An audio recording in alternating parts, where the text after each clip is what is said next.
Could have you please rise for our national anthem to begin the awards. And our national anthem vocalist is Stephen Hines from Peoria High School. Oh, say, can you see by the dawn's early light what so proudly we held at the twilight's last flaming, whose broad stripes and bright stars through the perilous fight o'er the ramparts we've watched were so gallantly streaming, and the rocket's red glare, the bombs bursting in air, gave proof through the night that our flag was still there. Oh, say does that star-spangled banner yet wave o'er the land of the free and the home of the brave? We are in Peoria, and tonight it is time to crown some state champions in speech. And our first event, performance in the round. We have trophies for the top three. So we will recognize 6th, 5th, and 4th place, and then we'll ask the 3rd place team to come up and receive their trophy. So in 6th place, from Carbondale High School's, their performance in the round. Congratulations, Carbondale. In 5th place, Glenbard West.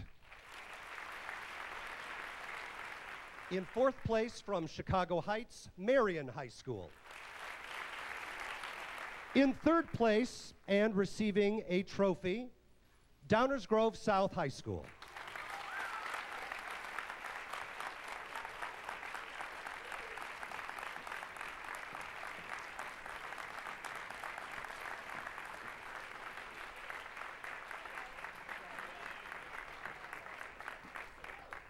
Our 2011 state runner-up in performance in the round, Moline High School.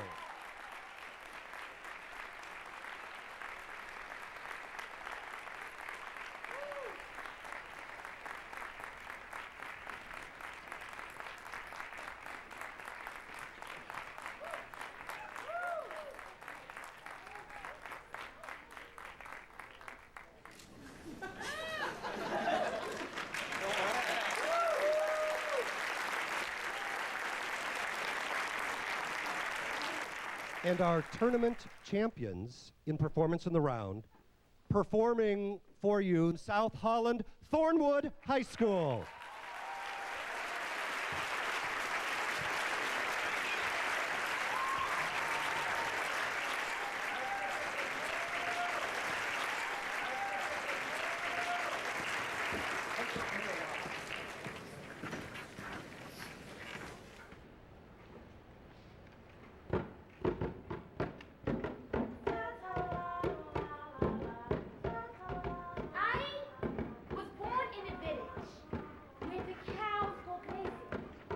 Listen.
Are you ready? Serafina. Angola. Yes. Malone. Nigeria. Right. Colgate. Colgate. Venezuela.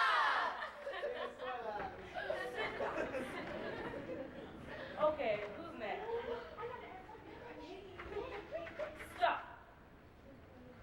What? I said Libya, mistress.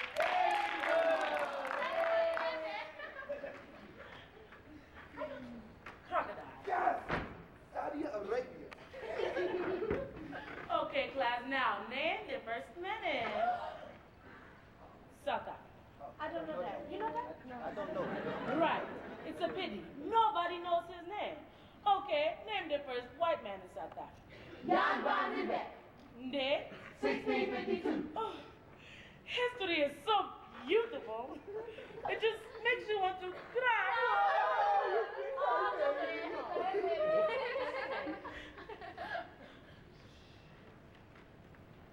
Okay, class, now let's talk about the history that's not in our books. The history of our people. The history of our heroes. Tanya. Jesus.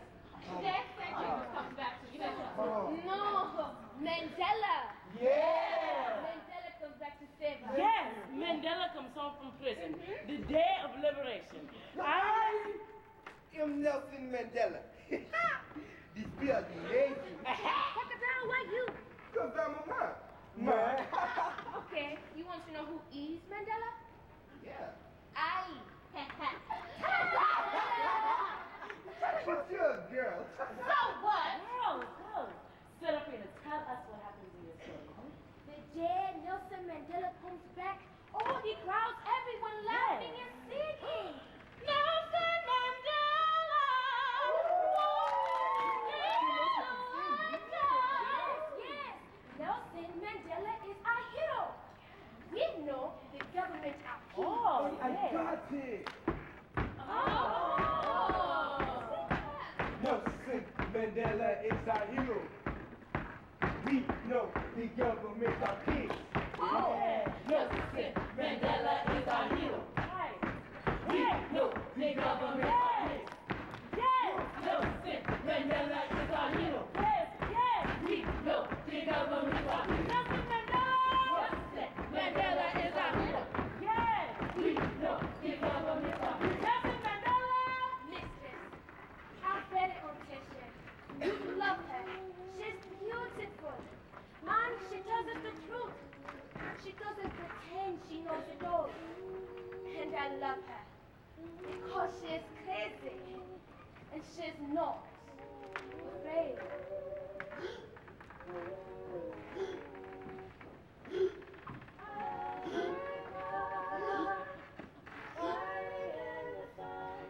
Mistress, do you teach these children communism? No, I just. Do you teach them violent revolution? No. Do you teach from the authorized syllabus Yes. with additional material of your own? Yes.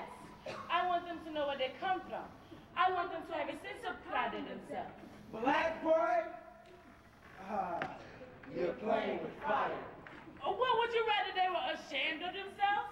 Or maybe one day they weren't afraid? Police at the school. Mary, you have to follow the authorized syllabus. You are a fine teacher, but don't think we're all idiots, okay? That would be a mistake. That would be a mistake. That would be a mistake. The people can't defeat the armies. History has proved it. The people can't defeat the armies. Filthy boy.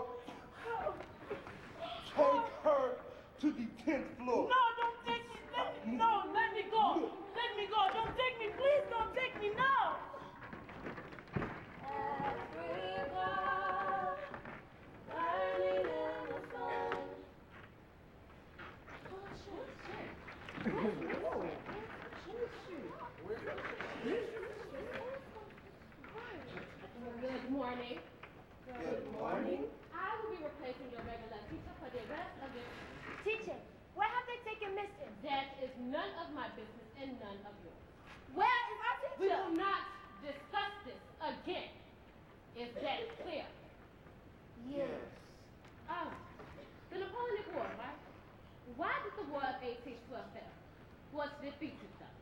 The people? I said what, not who. Their winter.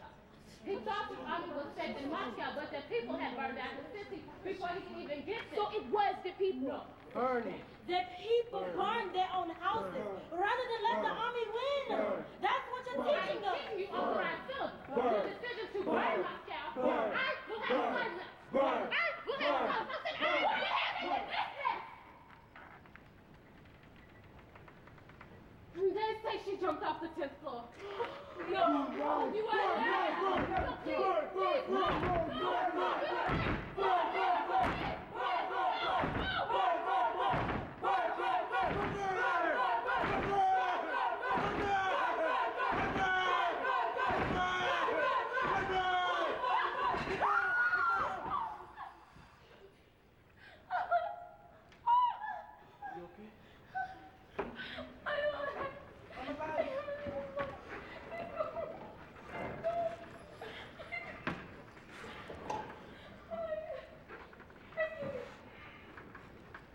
The boss wants everything quiet, right? They want us to be under control. But we cannot be quiet. We won't be under control. I say fight back. Fight the boss. Okay, sure, fight. But don't fight your school. What is the use of that? The beautiful school? The wonderful school? This isn't education. This is just a way to keep us off the streets. Mistress gave us education. How long do you think they kept us? Open your eyes, Serafina. Mistress was one crazy teacher. But not this school. Children of God, yes, God has given and the police have taken. Children of God, our nation is blowing in the wind. America and Britain have sold too many guns to the South African government to kill us children. Here in school, we learn the truth. And they fear us because we are the future. How fearful they must be that they must take our leaders and our teachers away from us. How powerful you must be that they fear you so much. We are powerful because we are the generation that will be free. This is the birthday of our free nation. So don't fight the school. People can defeat the army. And I know freedom is coming tomorrow. Among Away to power is ours. Among Away to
He He pointed to me.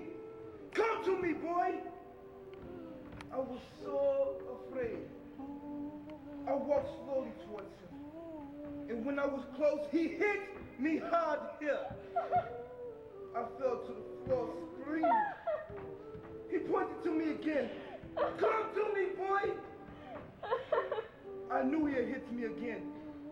So I put my hand here so it wouldn't hurt so bad. But when he hit me, it hurt so bad that I could not cry anymore.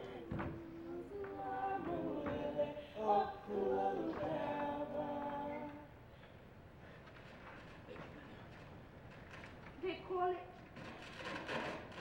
teaching us a lesson. Like school, they taught us their lesson. And what was their lesson? To be like them? To torture? And to kill? To hate them more than they hate us? I don't want to be like them. One by one. They let us go. 8,000 children in the prison. They hurt us to make us fear them. And we fear them. But we do not forget. We are still children. We are young and full of fear. But every day we grow older. Every day we grow stronger. We do not forget.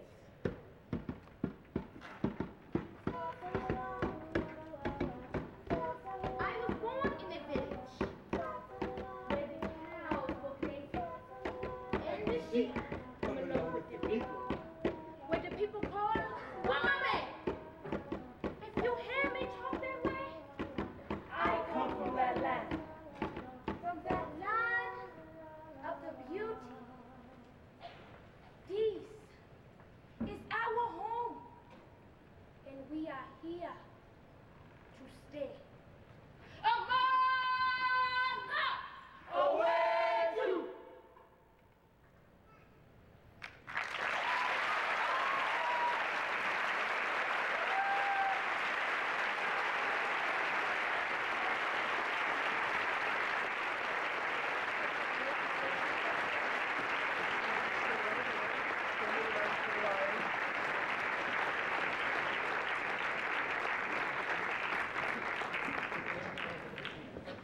In sixth place, from Wheaton Warrenville South, Emma Rubenstein and Andreas Soronis.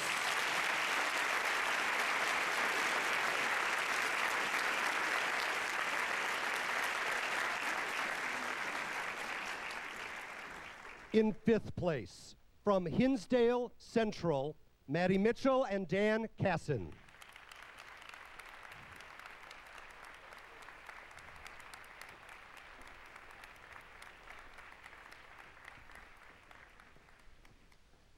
From Marion High School, Kiela Jackson and Lamar Riddle.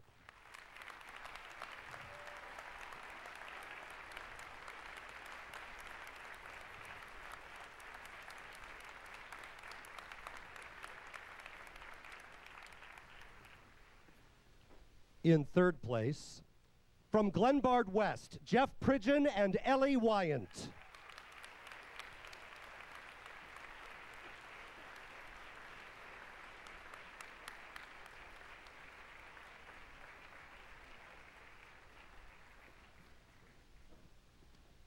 In second place, from Eisenhower High School, Lauren Smith and Malcolm Thompson. I'm going to send them down to you.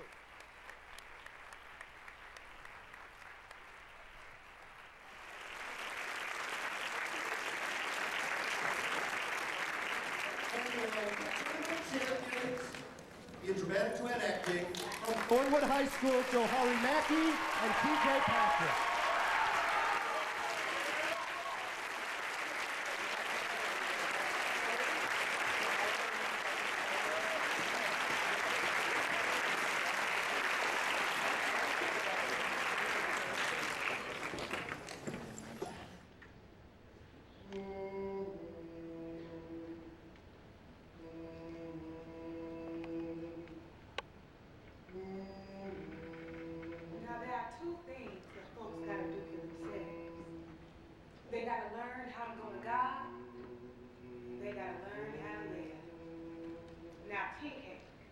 He gives me every consolation in the world. Hey! I thought I'd get here soon enough to tell you my daytime thoughts. Guess you need to know my daytime feelings since I can't sense you that into it at night. Oh, is that what you come here at daybreak for? Show is, you need showing and telling. And that's what I'm doing. I fed some strawberries too. Figured that you might like.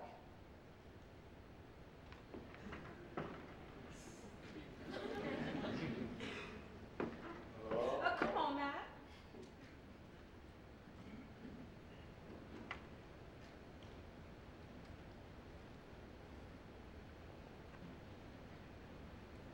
That is the beginning of things. To love another person is to see the face of God. In Zora Neale Hurston's classic novel, it is love that is tested when Jamie's lover TK falls ill after being bitten by a rabid dog. Our author begs the question, what exactly are we willing to sacrifice for love? And Their eyes were watching God.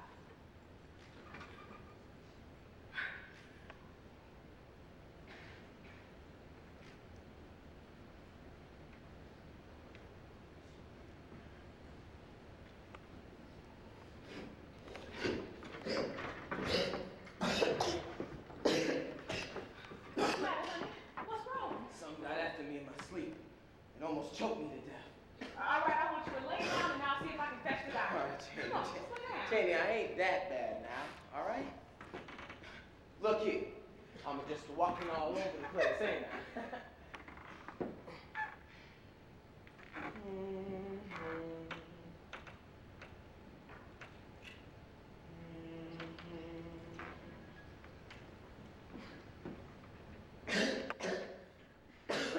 But you're too sick to play with. Plenty of fever going around here since that storm. I reckon you never expected it to come to this when you took up with me, did you? Once upon a time, I never expected anything.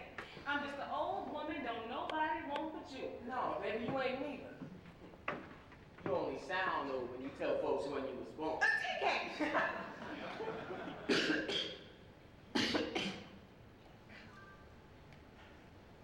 But you see, with the eye, Janie, you're young enough to suit most any man. And that ain't no lie. I know plenty of men would take you and work hard for the privilege. I done heard them talk. But I'm not trying to find out. I only love you. You know I love you too, Janie. But, look here. Stop saying you old, all right? You know, God made it so that you spent your old age with somebody else, and you saved up your younger days to spend with me. You keep talking all that mess, I'm stop believing you. Janie, go get me some water. Here. Something wrong with that water. You almost choked me to death. And I told you that someone's trying to jump on me last night. But you here trying to make out like it was some kind of dream? Now I'm gonna go see if I can fetch the doctor. Don't all right? take too long, Jamie. I don't like to be alone when I'm sick.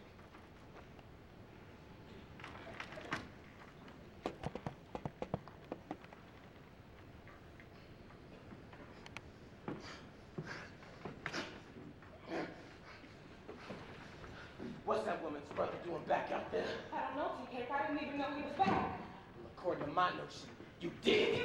TK, that's how I see you and show now. I'm jealous when I've been giving you calls. Why you trying to slip up on me just now for, huh? You ain't never done that before, Jamie. TK, that gives you no reason to be jealous.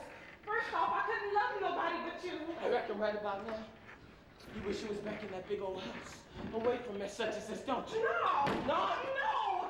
TK, people don't die till their time come no how. It don't matter where you at. Supposing you was to die now, you wouldn't be mad at me for dragging you here, Jamie? TK, you see light at daybreak. It don't matter if you die at dusk. Now, I was fumbling around and God opened the door.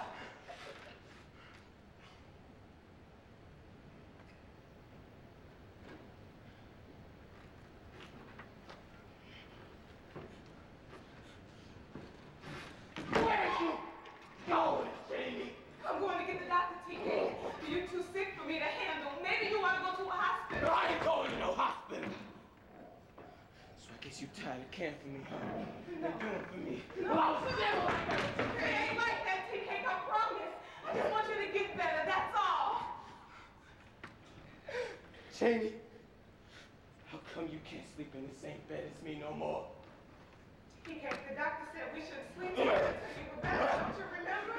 How come you rather sleep on a pallet than to sleep in the bed with me? Answer me when I speak. TK! Jamie, I did everything I could to be good to you. And it hurt me to my heart to be ill-treated like I is. It ain't like that, TK, I promise. Don't you lie to me. Oh, God, TK. TK, What? it's the sickness talking. Now I want you to give me the gun. Don't touch me! I've seen you with him! TK, now, you're gonna have to fight this. Because if you don't, then they'll tie you down. And I'm not gonna let nobody tie you down. Can you see me? It's me. Tea-cake, it's your Jamie. You know you love me.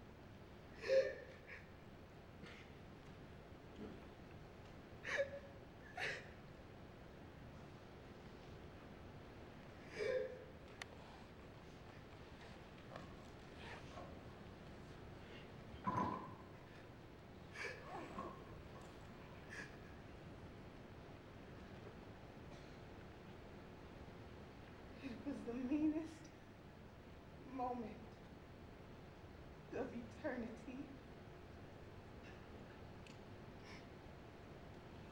But I've been to the horizon, and I'm happy to be here. TK could never be dead unless I myself stop feeling and thinking. The memory of his kiss left pictures of light against the walls. Here was peace. What you doing, Jamie?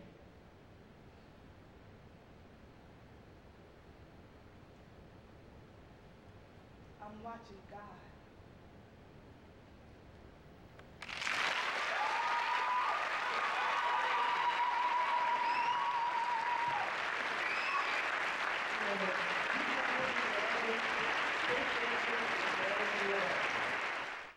In sixth place, from Richards, Emily Forberg.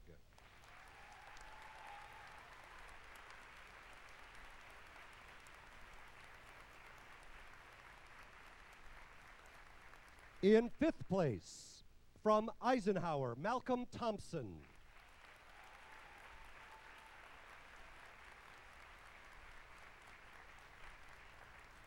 In fourth place, from Hononegah, Laura Williams.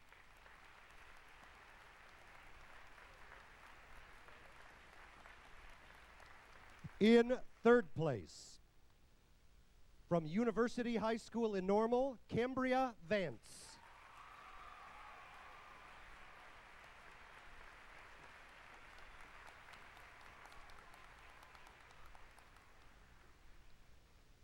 Your state runner-up in dramatic interpretation, from Glenbard West, Claire Fay.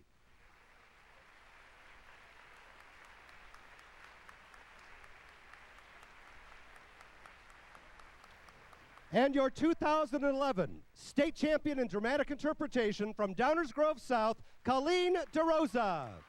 Words, words, words, I'm so sick of words. I get words all day through, first from him, now from you. Is that all you blighters can do? Don't talk of stars burning. Starry, starry night, paint your palette blue and paint your palette blue and I like to make stars in my head or trace them with my finger. Somebody will be talking to me and they'll think that I'm listening, but all I'm really doing is tracing one line of a star for every one word a person says. Our conversation has to end in a multiple of 5, a complete star. You know, as far as pathology goes, mine's pretty uncool. You don't see rock stars getting on magazine covers because they're afraid that they left the stove on at home. I'm sorry, man, I can't go on. I think I left the stove on at home. Me, I gotta go check. When I can't handle the world, I clean it. Over 3.3 million Americans suffer with some form of obsessive-compulsive disorder. They are prisoners of their own minds, trying daily to overcome. Just Checking by Emily Colas. When I was a little girl, my mom used to tuck me in at night. She would smile at me and kiss me on the cheek, and then with the middle finger of her right hand, she would flick the light switch on and off in multiples of 4 until it felt right. Finally, I had to say, "Mom, get out of my room." It wasn't until 15 years later that she told me she knew that the light switch was, in fact, off, but she felt compelled to keep flicking it in multiples of 4. Has that ever happened to you? No? Because, well, if it has, you're not alone. Like my kids, for example. My daughter, every night before she goes to bed, first she has to touch the right banister, and then the left, and then the right, and then the left, and I wonder, is this her light switch? Or is this just a game? And my son, every night before he goes to bed, he has to fold his clothes just so and put them in a pile underneath his bed. And I wouldn't be so bothered if it weren't for the just so part. You know, I'm not trying to be a paranoid parent. I'm just trying to be a good one without having to chop up little green pills and put it in my kids' applesauce in the morning. I'm not a really big fan of that idea. So instead, I decide I will sit my children down and tell them there is no such thing as Santa. And then, hopefully, they'll tell me a secret in return, and it'll all be okay. You know, my friend and I had this competition about whose life was worse. She said, "I'm a heroin addict.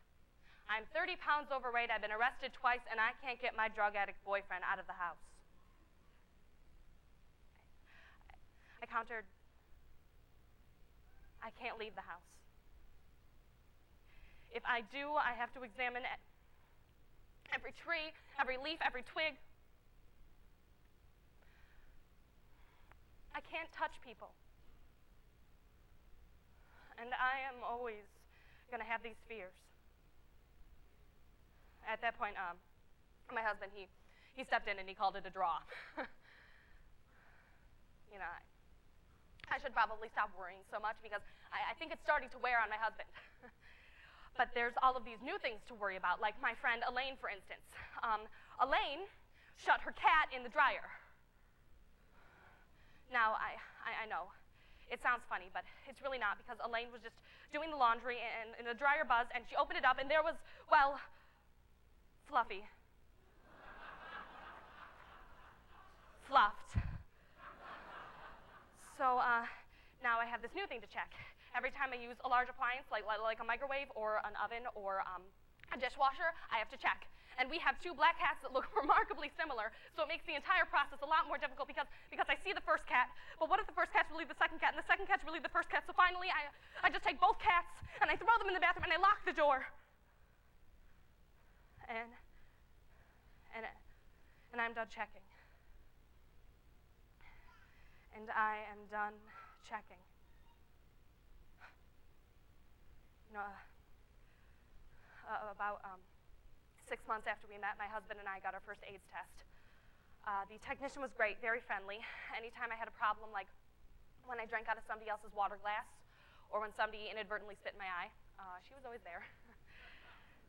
And then she decided to become pregnant, so she stopped taking blood, but she would always take mine.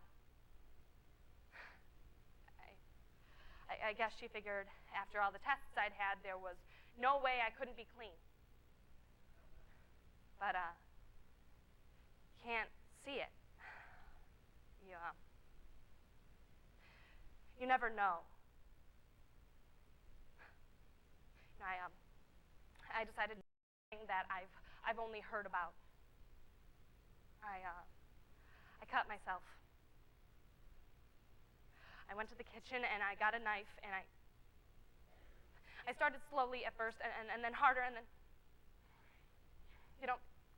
the entire process was incredibly painful and it wasn't pacifying in the least bit, so I decided to stick with the scars that I already had.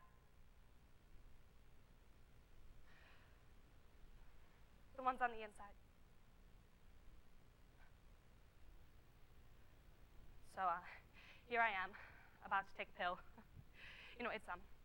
It's funny because it's not that I don't want to, or I can't, or I shouldn't, because the biggest, hugest part of me does want to.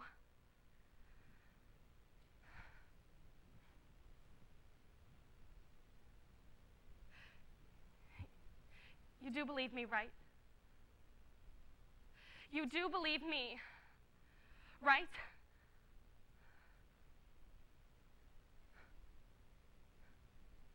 My doctor says that once you're on the pill, you're going to get better, and there's not a whole lot you can do about it.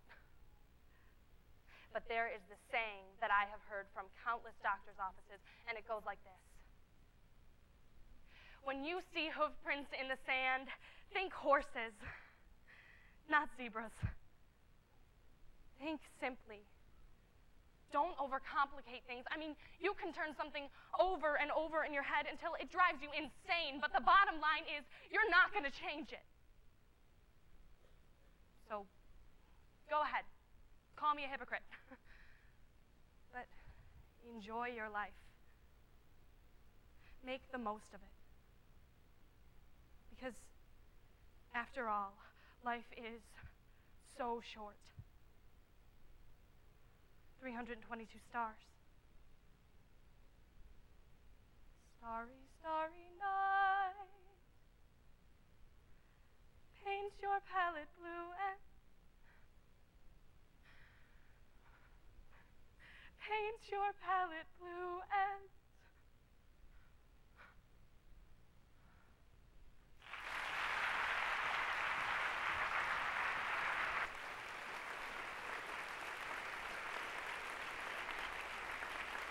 Your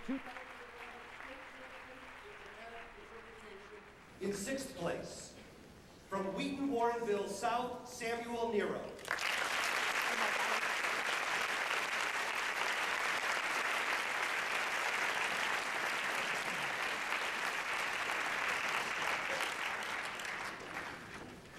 In 5th place, from Oak Park River Forest, Andrew Kelly.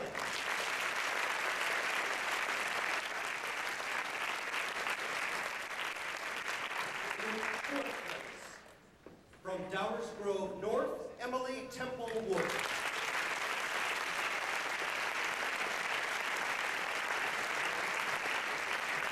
In 3rd place, from Downers Grove South, Ed Roberget.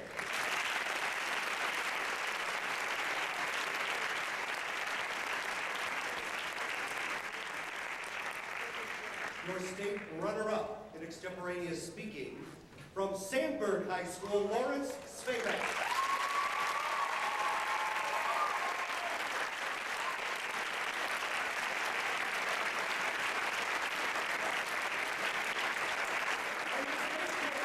Extemporaneous speaking, from Marion High School, Joe Bloss.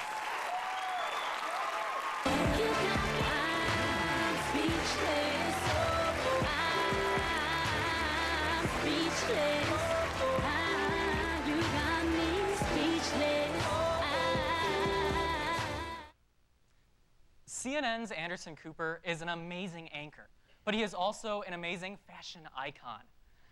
You see, Anderson Cooper, whenever he goes on a reporting assignment, is always wearing something spectacular, like when he went to Haiti, and he was in this amazing, really skinny gray t-shirt to show his cloudy disposition. Or when Anderson Cooper decided to wear the same gray t-shirt during Barack Obama's election. You see, he was trying to stand out in all the suits to signify change. But it turns out that Anderson Cooper had to change his t-shirt when he went to Egypt because he was attacked by several pro-President Mubarak protesters while there, and his shirt was kind of ripped up. He had to change into a black one instead of a gray one. Now, while Anderson Cooper may not have had a good time in Egypt, it turns out that the Egyptians had a great time during their 18-day revolution, and they deposed their current despot, which was President Mubarak, and thereby have a new democracy, a new potential for their country. And this is important for the United States, because according to The Economist on February 5th of 2011, although many Western powers fear a new democracy in Egypt, it turns out that this could be a great thing for the United States, which has been working to put democracies inside of the Arab world for many years. And they may find a great ally when it comes to Egypt. So when asked the question, which Arab nation has the best hope for an emerging democracy inside of the Middle East, we can see that the answer is clearly Egypt for three key reasons. First, Egypt has a strong military that is willing to lead it in its transition to democracy. Second, Egypt does not have any ideological rifts that could prove to have an Islamist autocratic state. And finally, the United States is now willing to help them in their democratic transition. But first and foremost, we can see that Egypt's military is a great asset in its work to achieve democracy, because right now, the military is actually on the side of the protesters. According to a report from Reuters on February 5th of 2011, it turns out that while many people thought that the military of Egypt would side with its government when protesters began pouring into the streets, the military decided to stand with the pro-democracy protesters. And this is for a couple of reasons. But the Associated Press on February 6th of 2011 says that the main reason is that the people of Egypt's military do not see themselves as tools of the government, but instead see themselves as citizens of the state, because they recognize that they have been conscripted from the common masses and drafted into the military, and that their allegiance lies with the people. Now, this is important because the military is currently the strongest institution inside of Egypt, and right now they are going to be needed in the transition as the Supreme Military Council takes power, and they're doing a very good job of this. According to the Wall Street Journal, on January 21st, 2010, right now Egypt's Supreme Council looks to be the strongest institution, and they're proving themselves capable of using the task of transition, because the Financial Times on February 7th of 2011 states that right now they're leading a 10-day reconstruction and rewriting of Egypt's constitution. Now, I know that looks kind of fast when you examine America's constitution, but then again, America's constitution, when it was being written, had Benjamin Franklin, who was always chasing French women and just being a crazy old man. Luckily, Egypt doesn't have any Benjamin Franklins, so with the military in charge, they can lead a successful transition. But many Middle Eastern countries have had a transition to democracy, but then later on, they suffered a lot of problems, such as Iran 30 years ago, when they had the Ayatollah take over in an Islamist state. Right now, it doesn't look likely that Egypt will go this route and tend to be some sort of religious autocratic state, because Egypt does not have a strong party when it comes to Islamic politics. The closest that they have is the Muslim Brotherhood. And according to a report from the Brookings Institute on February 15th, 2011, it turns out that the Muslim Brotherhood has no political objectives. They see themselves mainly as a community organizing force and not a political agenda. So they believe that they should not get involved in politics. And besides, even if they did and they brought their extremist views into politics, they wouldn't be terribly successful. The Washington Post on February 15th of 2011 reports that in recent polling, it shows that the Muslim Brotherhood only has a 25% approval rating. And in a potential presidential outcome, they only received 1% of the vote. And that's pretty bad. I mean, the 2008 presidential election with the Democratic primaries had Dennis Kucinich receiving more than that. And Dennis Kucinich said that he saw UFOs. Yeah. So apparently, Egypt doesn't really believe in UFOs or having some sort of Islamic state. So clearly, democracy will be protected there. But let's say that it didn't go so well. Let's say that the military messed up or that somehow an Islamic leader did arise to take an autocratic control of the state.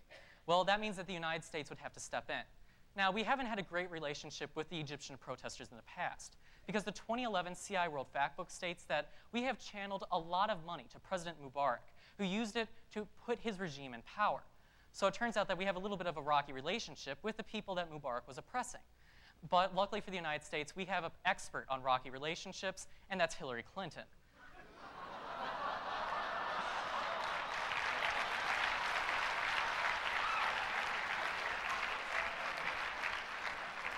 The Associated Press on February 15th of 2011 quotes Hillary Clinton as saying that she believes that the United States is now firmly committed to achieving democracy inside of Egypt. And this is a good thing, because The Economist points out on February 5th of 2011 that right now, the United States has a lot of cards to play in that nation. In fact, the United States has ties to the military because many military officers are trained in the United States. They have ties to the business world there, and they have ties to many political departments. Clearly, the United States is in the background of a lot of Egypt's struggle, and because we are now fully committed to securing their democracy, we can help them in their transition to a new state, in which it has Egypt not under a despot, but instead under someone who really cares, a democratically elected leader. So when asked the question, what Arab nation has the most potential to be an emerging democracy in the Middle East? We can see that the answer is clearly Egypt after their 18-day revolution. First, the military is a strong institution and is committed to the people and committed to democracy. Next, the Muslim Brotherhood, the most likely threat when it comes to installing a new Islamic government, is actually not that much of a threat at all. And the United States is firmly behind the protesters and willing to use all of the cards that it has in order to find success. So Anderson Cooper would make his mom, Gloria Vanderbilt, very proud with his fashion choices. And it turns out that Gloria would also be very happy with the choices in Egypt. Not just the fashion choices, but the choices when it comes to politics, because she was an activist herself. Right now, Egypt is on a road to a democracy that the Arab states have never seen before. And we can clearly see that this is a good thing for the United States and something that we should formally support as Egypt goes down a road and takes a path that has never gone before. Thank you. Thank you.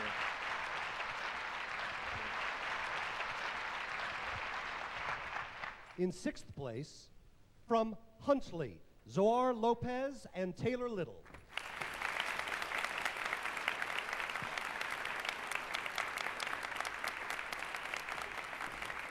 In fifth place, from Thorn Ridge High School, Ashanta Atkinson and Patrick Pierre.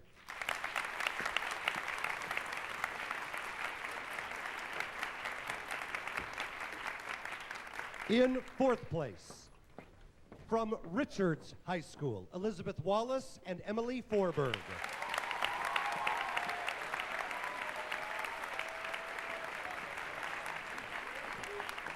In third place, from Marion High School, Kiela Jackson and Adam King.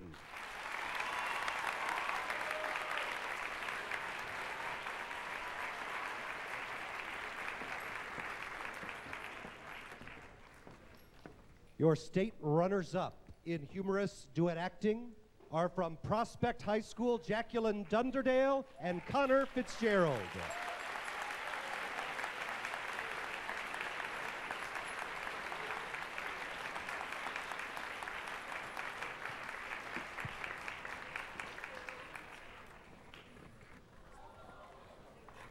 And your state champions in humorous duet acting for 2011 from Downers Grove South.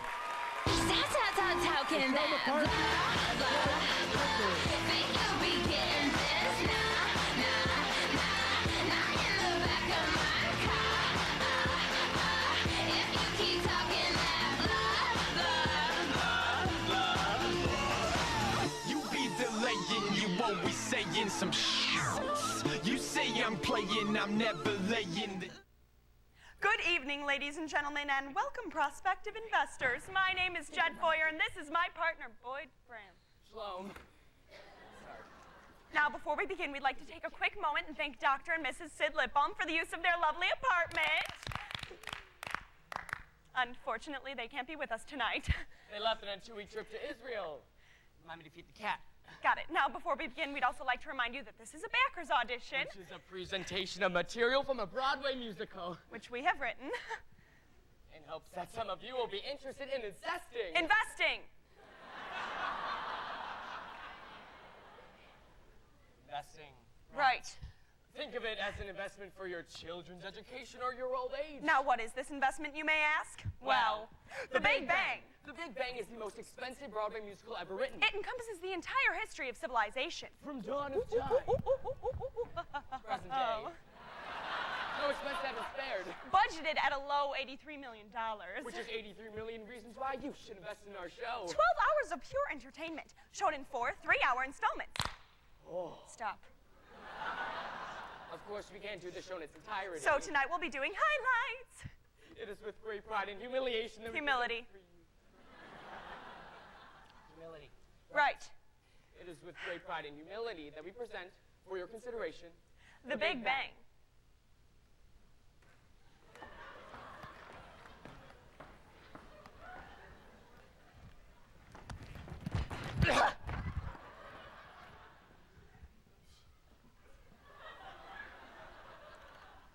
The Big Bang. By Judd Foyer and Boyd Graham.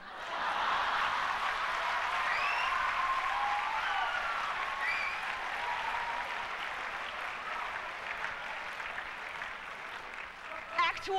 Scene 1. A bare stage. House to half. No overture. Lights up. Music up, and bam! Enter 40 singers who dance. And enter 40 dancers who sing. And 40 singers who move well.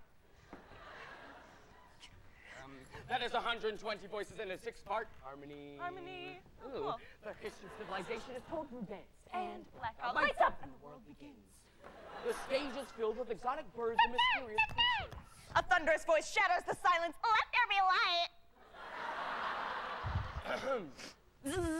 Hi, my name is Adam, and I was made from a pile of dust.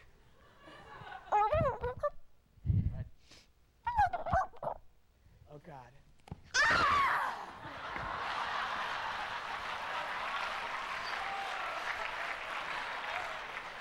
My name's Eve, and I was like made from his rib.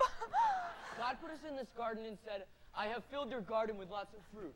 Play all day in the sunshine, and you could stay in your birthday suit. Free food and frontal nudity. This must be paradise. But paradise can get lonely when your one and only is the only other one. I think he's cheating on me with a chimpanzee. A chimpanzee? That's sick! Where do you think you're going? I'm gonna go buy some bananas for dinner. So immature. A snake? Like, why do you have an apple in your mouth? Trouble in paradise. Like, gross, a talking snake! Well, you know what to do. All the power of the universe is right there in your hot little hand. Go on. Take a bite. I'm tempted. You sent us into Satan! Who? Snake Man. You should listen to Snake Man. Oh, I don't know. It's a Granny Smith. I don't know. It's a Granny Smith. I don't know. It's a Granny Smith! Ain't it? Okay! Adam and Eve's weakness brought a curse to all mankind. Women would forever suffer the pain of childbirth. And men would forever suffer hearing about it. But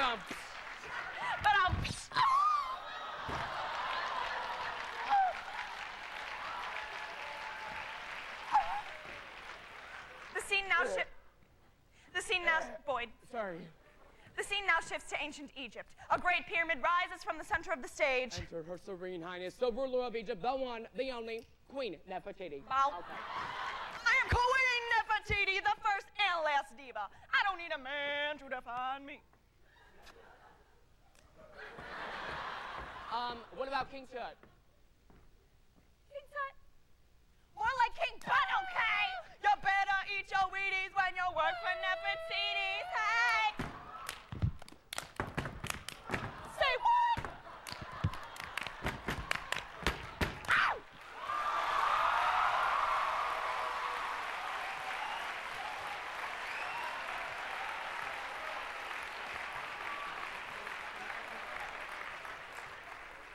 Wow. Okay. Now this is the part that gets really surreal. It is 1491 Spain in the rule of Ferdinand and Isabella. Boyd. Sorry. Picture a royal castle with painted glass windows and 1,000 lit candles. Columbus is alone with the queen. Your Highness, it is such a great honor to be in the presence of such a noble woman. Thank you very much. Queen Isabella, I expected a Spaniard, you sound African. Africa is in Spain. Right. Anyway, I have this theory. I think that the earth is round. Their wealth is and riches awaiting us. This could mean a lot to the people of Spain because, you know, the most important thing to me is a penis.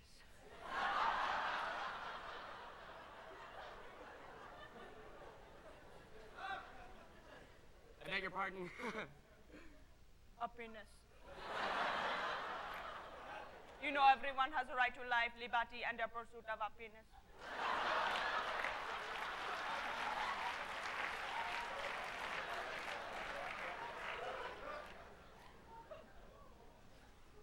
What? The scene now shifts to the colonies in the 1800s, to the Manhattan Indians. Pocahontas and Minnehaha are going husband hunting and are now seated in the lobby of the Algonquin Hotel. Pocahontas, you look fabulous. I love the one feather. Minnehaha, I was just about to give up on you. Babe, I was being detained. Let's just say this isn't the first Manhattan I've had today. Details, details. All right, let me give you 3 words to describe him. Okay. Ali. Minnehaha's now a mini boo-boo. Oh, this trip's been a bust. Tell me about it. You know, I don't feel like going to the powwow anymore. Well, what do we do with the tickets? Scalp them. Are just nesting a collectible number, and they're climbing up to the top of this mountain, and you get a phone call. Okay, got it. Please excuse this minor interruption, ladies and gentlemen. If you'd like to write a check, they can be made payable to Jed Foyer or Boyd Gray. You're climbing up to the lip balm. What do they want? Something about their flight being canceled. They're coming home. They're coming home now. Yes. To all of these people.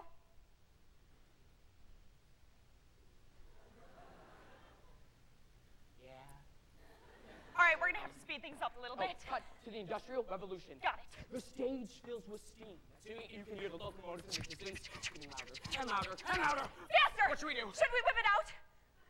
Hey. Boyd!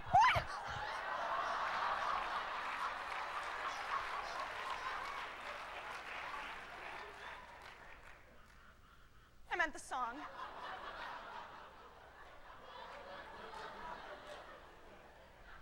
Are you sure? Yeah. Sorry. 5, 6, 7, 8. Neo-Nazis, paparazzis, hula hoops, Wilbur scoops, interventions, Eric Census, first walk on the moon. Baby Huey. Thomas Dewey. Louis Mayer. Ozone layer, oil spills, diet pills. We are from Japan. Give us lots of money. We make our own. But I have no home. Give us lots of money. I still live with my mom.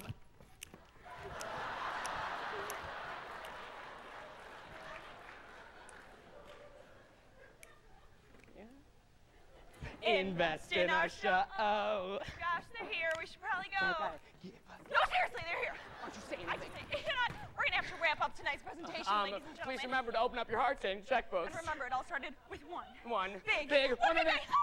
Mr. Lippo! I don't know where Fifi is. Might be in the microwave, but, can I offer you an apple? It's a Granny Smith. Huh?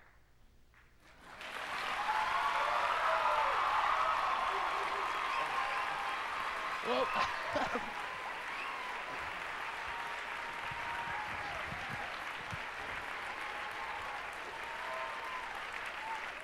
In 7th place, from Buffalo Grove, Emma Bueso.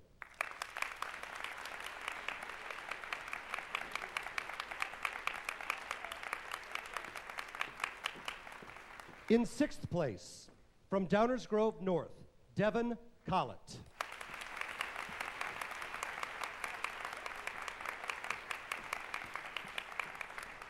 In 5th place, from Harrisburg, DJ Duncan.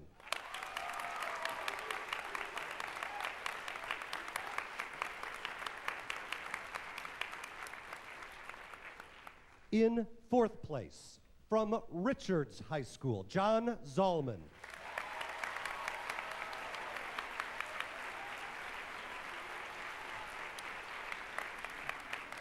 In third place, from Lamont High School, Aubrey Talley.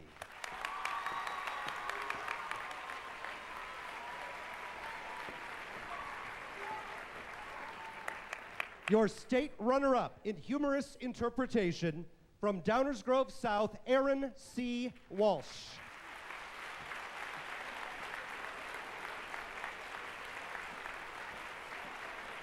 And your tournament champion in humorous interpretation for 2011, from Wheaton, Warrenville South, Andreas Saronis.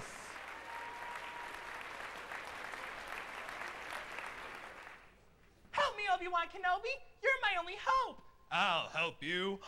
Jones. It's Jedi Jones now. How dreamy. Jones? Oh, yeah, Leia. Boss? Boss! Boys upstairs are getting pretty antsy. It's been a while since you turned out a hit. Hear you loud and clear, boss. Do you? I do. Do you? They're gonna start making some cuts. Jones, hey, no need to get snippy. Snip, snip. Not a big fan of puns, Jones. Shows desperation. Desperate times call for desperate measures. Call me desperado.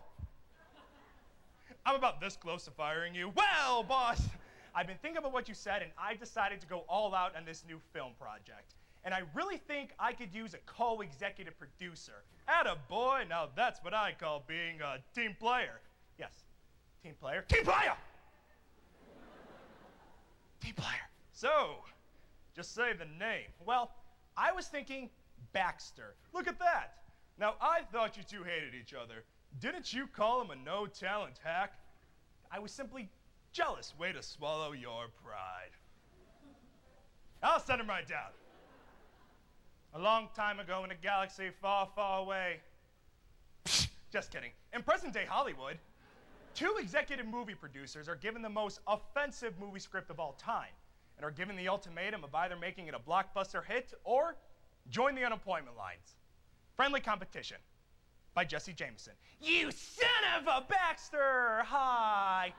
This is unacceptable, Jones. Just unacceptable. What's unacceptable, Baxter? Is there something wrong? Oh, don't play stupid with me. I invented that bit. I have to agree with you on that one. Ha! Hey! Baxter, no way a script just magically appears and gets assigned to me by coincidence. All right.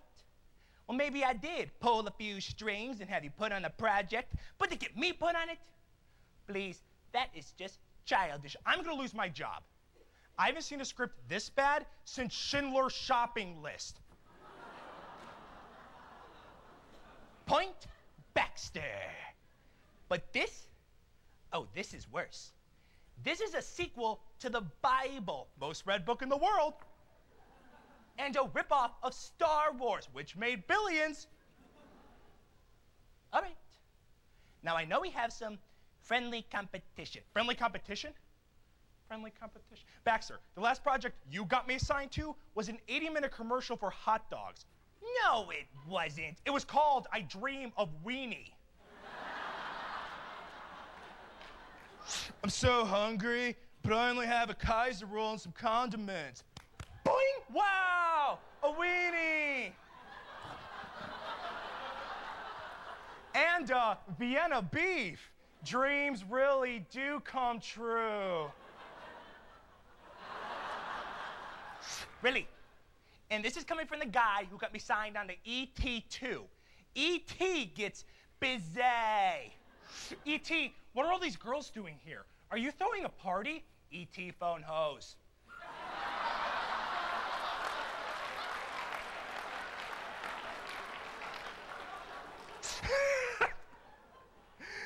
Point Jones.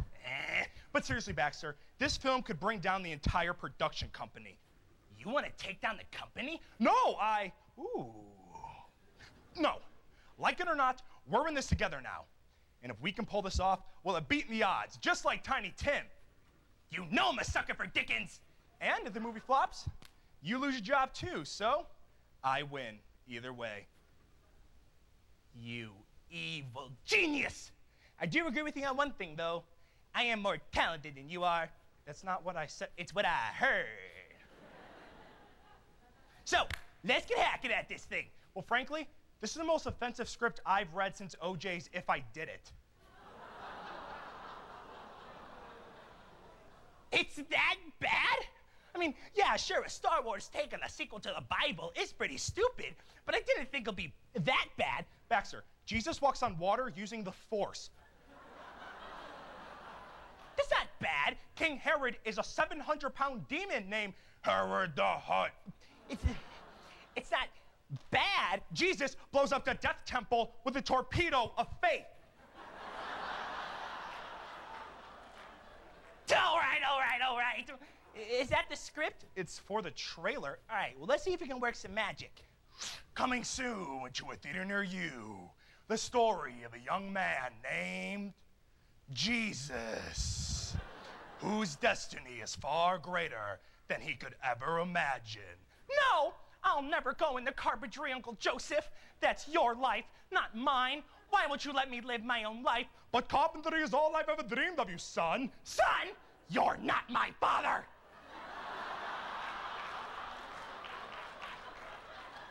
But tragedy is soon to strike young Jesus, water walker. Bring me the boy, Joseph. You old man. Never strike me down, Pontius Pilate. In the Lord God, I will only become stronger. Fool. What are you doing? You're across the room. You're not gonna do it. The power of God pales before the power of the dark side of the Force. After Uncle Joseph is killed by the evil Roman emperor, who will lead the boy to his past? Jesus' search takes him far from home, where answers arrive in the form of an odd new teacher, Baptist the John. Continue his reign of oppression, Pontius does. Defeat him you must, for this is your destiny. But Baptist, whatever am I to do? Pontius is too strong. However can I defeat him? Help your father will. Strong he is. My father, you knew my father? Uh-huh, work for him I did. Who is he? Your father. The Lord God is he. Father, Lord God is he? No! As young Jesus struggles to accept his past, a few new friends arrive to aid on his quest for destiny. There's too many of them, John Solo. I'll never get to Pontius at this rate. We'll cover you. Come on, Judah Baca. Ah!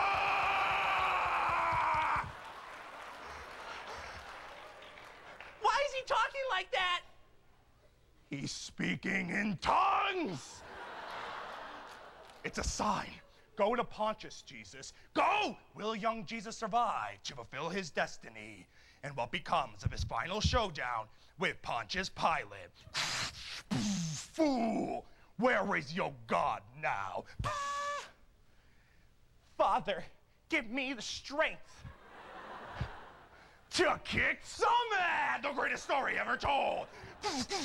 As you've never seen it before. Coming this summer, Bible 2, The Reckoning. Burr, burr, da, da, da, da, da, da, da, da, da. What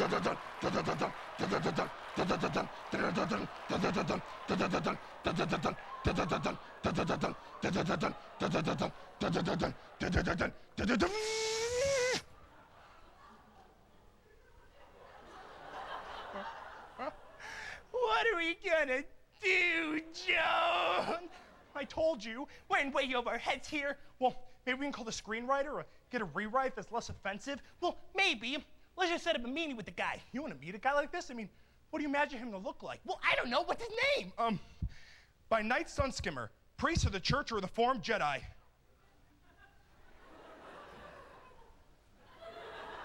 Well, I mean, it could. Well, it really could. I mean, if you think about it, it could.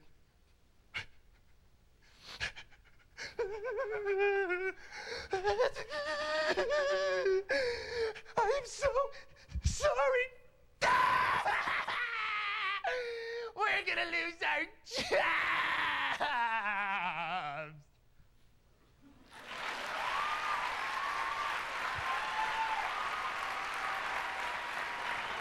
Thank you. In sixth place, from Coal City, Zachary A. Landers.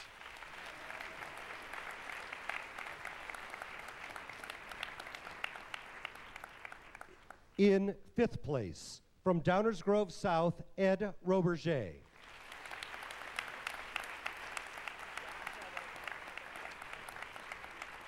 In fourth place, from Belleville West, Eli Bernstein.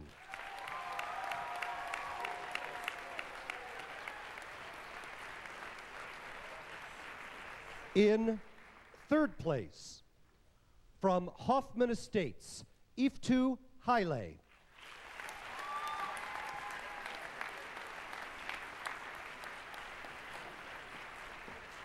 Your state runner-up in impromptu speaking is from Wheaton Warrenville South, Samuel Nero.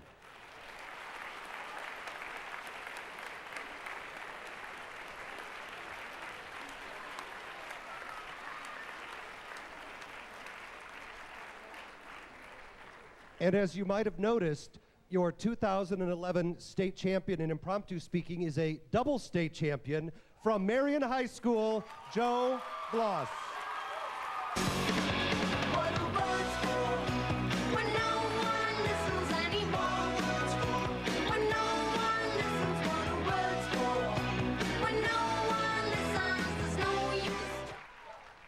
You'll have to excuse me. I have my speech written on my hand, so if there's any weird gestures.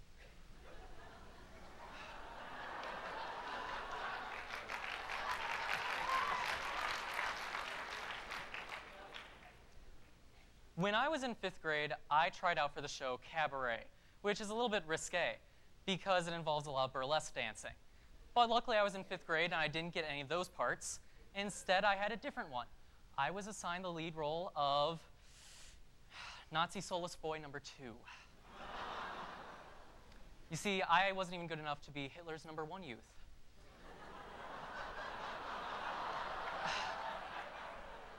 So I'm on stage, and I'm in my Hitler outfit, and I'm talking about how Germany is going to take over the Rhineland, and there's swastikas behind me, and I feel pretty ridiculous.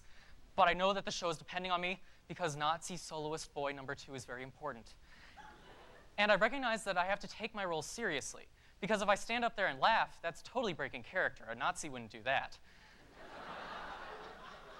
So even though I felt ridiculous, I recognized that I had to be serious. So in looking today's prompt, which is seriously, seriously, we recognize that we need to take our lives seriously. When we're confronted with situations and challenges, we can't just laugh at them or shrug them off as something simple. We need to embrace their complexity and understand the deeper meaning behind them. We can see this in 3 key ways. First, we need to understand the people and take them seriously. Next, we have to understand situations and take them seriously as well. And finally, we have to take ourselves seriously. But first and most importantly, we have to take people seriously. Because if we do this, if we look at every person who comes into our life and we understand them better, we'll be more successful at dealing any problems they might throw our way. And we can see this through the example of the chess player Bobby Fischer. Now, Bobby Fischer is pretty amazing. As a kid, he was a tremendous chess player who did some amazing things, such as go up against the great Russian Spassky in the World Chess Championship. Now, this was billed as a pretty important thing that clearly needed to be taken seriously because it was basically a showdown between Russia and the United States at the height of the Cold War. But you see, Bobby Fischer at first was not taken seriously by Spassky. Spassky was 60, and Bobby Fischer was like 14, which is being a little baby inside the chess world. And Spassky thought that he didn't have any chance of being successful at the game. So Fischer decided to mess with Spassky a little bit. At the first match, he showed up a little late, which for the chess world is a big deal, and Spassky was thrown off his game. And eventually, by the 14th game, Spassky was treating Fischer like a real opponent, treating him seriously, trying to understand his moves instead of dismissing him as basically a little kid. We can see through Bobby Fischer's story that we need to take the people in our lives seriously. They can come at us with challenges we may have never expected if we simply dismiss them as something simplistic, something that doesn't pose a threat to ourselves. But if we take the time to say, seriously, and understand that a little kid could possibly pose a big threat, we'll be much more successful at dealing with them when the time comes. But it's not just about people, because many times we're surrounded by people that we understand, such as our friends. It's the situations that change and are something new that we have to better understand. And we can see this through the example of great Chicago chef Gregor Schatz. Now, Gregor Schatz is pretty famous. His name isn't world-renowned like Rachel Ray. He is pretty incredible because of his restaurant, Alinea. You see, Gregor Schatz opened this restaurant and received 3 Michelin stars just this year. But a lot of people didn't expect this from Gregor Schatz, because in 2008, he was diagnosed with tongue cancer, which is like Beethoven getting deaf. I mean, it was something that was completely unexpected and that he could have never seen coming. But Gregor Schatz recognized that he had to take this situation seriously, because, I mean, what person wouldn't laugh when they realized that the chef has tongue cancer? You see, Gregor Schatz recognized that he had to better understand his situation, and he had to understand himself as well. And he had to treat the situation seriously. When the doctors at the University of Chicago Hospital told him that they would have to remove his tongue, he demanded another situation, another response. He demanded that they try some new chemotherapy that wouldn't remove all of the tongue. To this day, Gregor Schatz still has some problems. He only has half a tongue. But at least he can still taste his food. And he recognized the most important part of his life and better understood a situation that other people may have realized was hopeless. But finally, we also need to treat ourselves seriously, because in the end, we are our greatest allies. If we treat ourselves seriously, we'll be much more successful in encountering any problem that comes our way. And we can see this through the example of the film starring Jimmy Stewart, It's a Wonderful Life. Now, in It's a Wonderful Life, Jimmy Stewart portrays George Bailey, a man who recognizes that, you know what, he feels like he hasn't really met his goals in life. His brother is some World War II star who went out there and did some amazing things, now has an amazing job as an industrialist, while George is back at home running a simple savings and loans. And eventually, when that crashes, he contemplates suicide. Now, George wasn't taking himself seriously. He compared himself to his brother time and time again, thinking that he didn't have anything in his life that was really worthwhile. But the angel Clarence comes and shows George that he has to be serious about himself.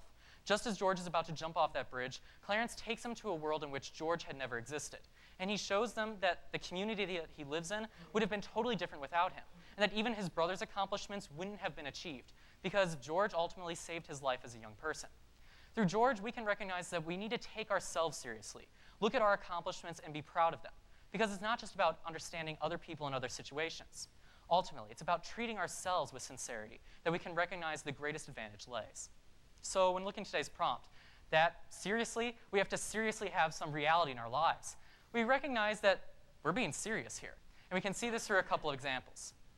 First, we have to take other people seriously, as we can see through Bobby Fischer. Next, we have to take new situations seriously, as we can see through Gregor Schatz. And finally, through It's a Wonderful Life, starring Jimmy Stewart, we can see that we have to take ourselves seriously. So as a little Nazi soloist boy, I took myself seriously. And I definitely didn't break character, because that would be very bad for a Nazi. But you see, I also had a good role, and I was mentioned in the newspaper. But to this day, I do have a little bit of a problem.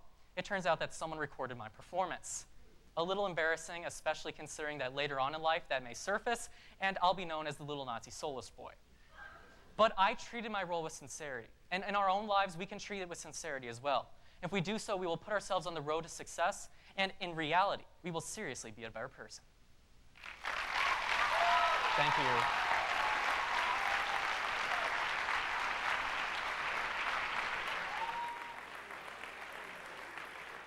In 6th place, from Wheaton Warrenville South, Ken Notter.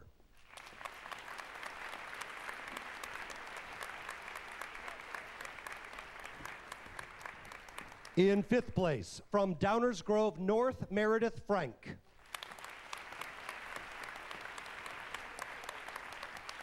In 4th place, from Belleville West, Shay Berry. In 3rd place, from Glenbard West, Claire Fay.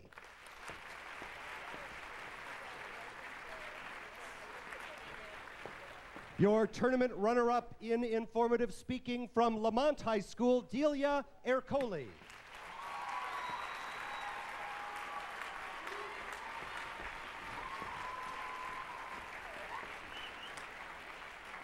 And your 2010-2011 informative speaking champion, Andrew Green from Oak Lawn Community High School.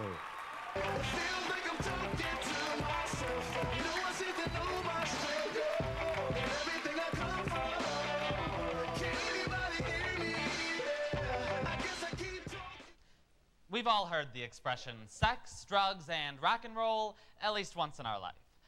But in reality, the connection between music and drug use has been apparent since the Roaring '20s, at the start of the Jazz Age, well before rock and roll even existed. Continuing with Charlie Parker in the 1940s, through the Beatles in the 60s, and with artists like Lil Wayne today, musicians have been using drugs to inspire their creativity for decades. Yet now, for the first time, music is being used as the drug. The use of music to induce altered states of consciousness and physical responses is known as iDosing. A popular science article from July 21st, 2010 explains that iDosing, drawing its name from Apple's popular iPod, is an internet craze in which digital drugs, in the form of music, affect people's brains in the same way as chemical drugs. So today, we'll examine what these popular drugs are and how they work. Then, look into their effects when used as a narcotic, and finally, their effects when used as a pharmaceutical. To understand how iDosing works, we first need to examine the music that's being used and understand how that works. We also must note that we're using the term music lightly, just like MTV would. These aren't musicians producing these songs. It's research institutes and neurologists using deliberate beats, instead of instruments, to trigger a specific response in the listener's brain. And now this may sound like science fiction, but in reality, it's hard science. The research behind iDosing can be traced back as early as 1973 in a Scientific American article published by Dr. Gerald Oster. Using an electroencephalogram, or EEG machine, Oster showed that when the brain is presented with two tones of different frequencies, one in each ear, the brain produces what is called a binaural beat, the difference between these two tones. The brain then resonates at this perceived tone. As a result, the brain follows this frequency, producing alpha, beta, delta, or gamma waves within this range, the same intense brain waves you have while you're dreaming. These new brain waves cause the listener to experience altered states of consciousness. Basically, binaural beats are to your ears what an optical illusion is to your eyes. Take, for instance, the image of a spiral that, if you stare at long enough, starts to look like it's spinning. And the image isn't really spinning. Your eyes are tricking your brain into making a static image move.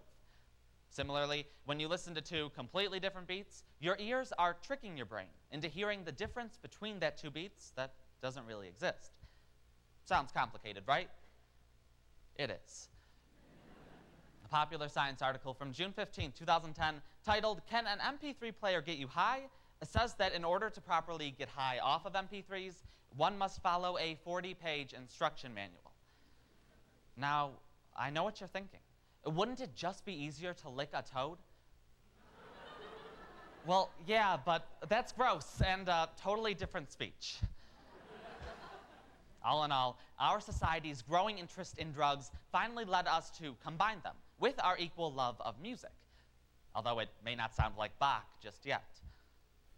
Now that we understand the science behind iDosing, we need to examine the dangers associated with this music when used to get high. According to the American Medical Association's website, last accessed February 2nd, 2011, being high is characterized by a state of intensified moods, sensations, and experiences, coupled with a temporary loss of memory and proper brain function. Harvard University and the Acoustical Society of America proved that binaural beats can have this effect, producing an authentic high, complete with the side effects of memory loss and improper brain function. And what's more, these drugs are easy to get. There's even an app for that. As seen on Apple's iTunes Store, last accessed January 31st, 2011, iPhone's Get High Now app, produced by Rockaphone, uses binaural beat technology to offer a variety of different drug experiences, ranging from deep meditation to marijuana. But the ease of attaining these drugs has caused concern. The Oklahoma Bureau of Narcotics and Dangerous Drugs Control issued a warning against the recreational use of this music in late 2010. One worried Oklahoma police officer asked, "How will I know if a teen with headphones on is eye-dosing or listening to Justin Bieber?" Easy, no teens listen to Justin Bieber.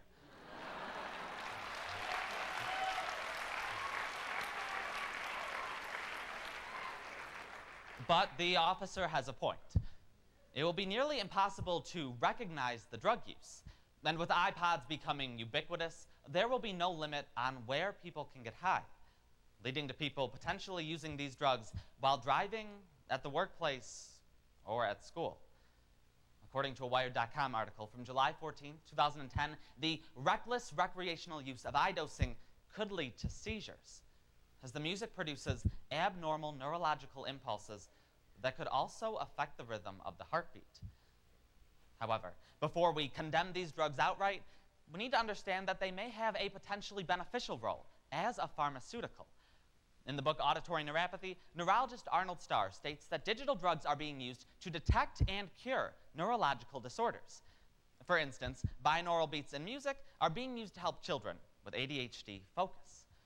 Instead of spending hundreds of dollars annually on Ritalin, parents could simply play prescribed songs to their child, providing a cost-efficient solution. Yet the pharmaceutical uses of these drugs are not limited to neurological effects, as they've also been proven to improve one's physiological state. Research by Dr. Vincent Giampapa in the New England Journal of Medicine in April 2010 found that certain forms of this music can dramatically affect the production of hormone levels in the brain, leading to the longevity of life and one's overall well-being. For instance, cortisol, a steroid hormone produced in response to stress, decreased by 46%. DHEA, the most common circulating hormone in humans that benefits the immune system, increased by 43%. Using these drugs in the medical field could prove highly beneficial. USA Today, in an article released on May 18, 2010, titled "How to Solve Drug Addictions with Drugs," states that digital drugs have the potential to curb addictions to drugs that have been proven to cause physical harm.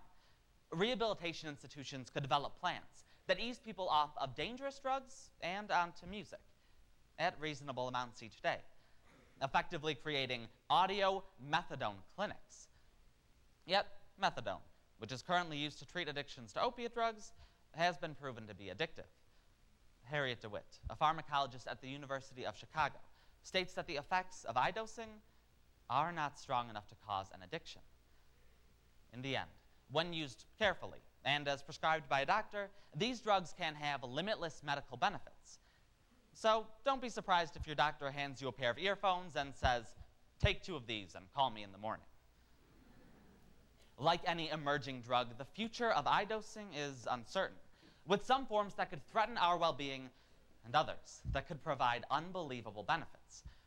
We saw this by tracing the origins of digital drugs and then saw their development in recreational and medical forms. As a Time magazine article from January 16, 2011 shows us, these drugs have been downloaded 1.5 million times in the US. And as they continue to become available on websites such as YouTube, anyone will be able to listen to them. The choice is yours. All you have to do is press play.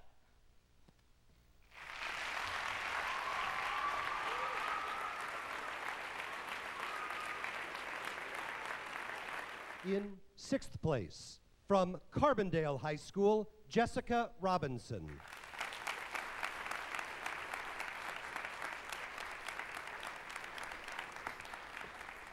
In 5th place, from Oak Lawn Community High School, Michael Cicada.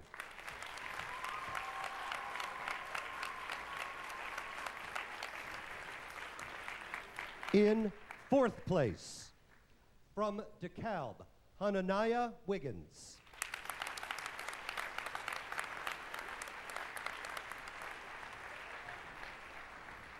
In 3rd place, from Prospect High School, Madeline Spakapan.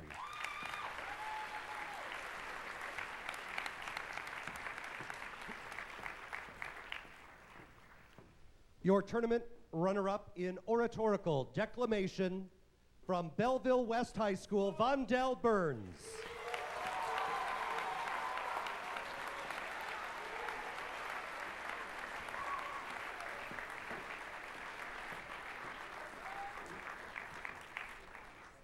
And going straight ones all day long, including in the final round, John Arrington Jr. from Thornton High School.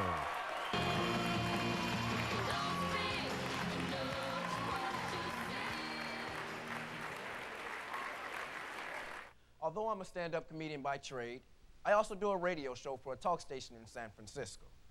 I've been out on the road for a couple of weeks doing comedy, and when I got back to the station, I had all this mail piled up. See, in talk radio, mail generally comes from two sources: old ladies and whack jobs. That's right, old ladies and kooks. Nobody else writes you. That's the downside. The upside is that it sure does make the mail easy to sort through. Growing up, my parents always taught me to be happy about where I come from.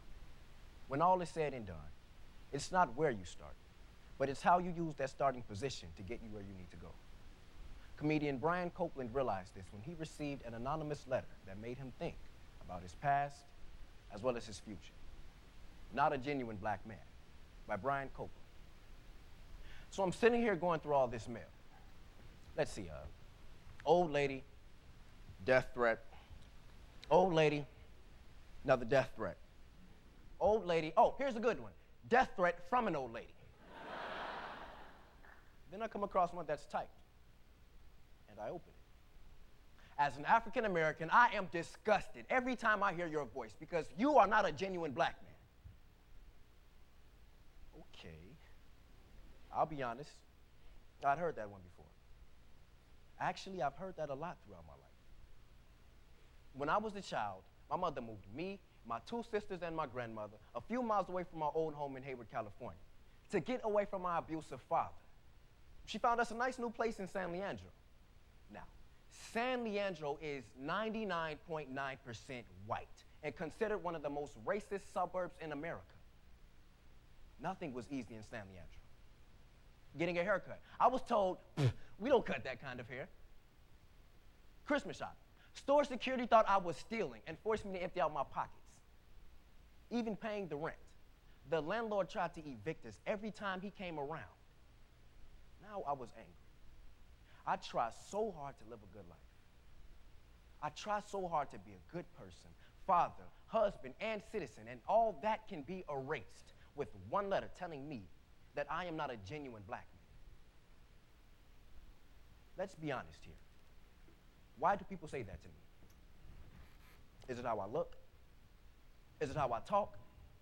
Is it because my favorite TV show was Frasier? I like old Motown. That's black.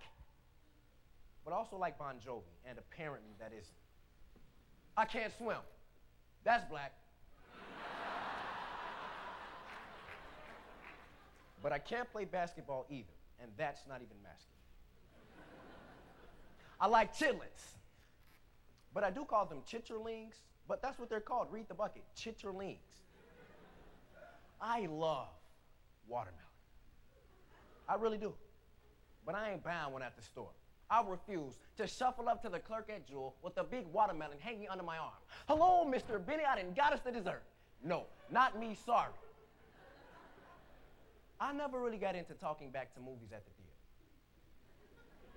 Now that is definitely a black phenomenon.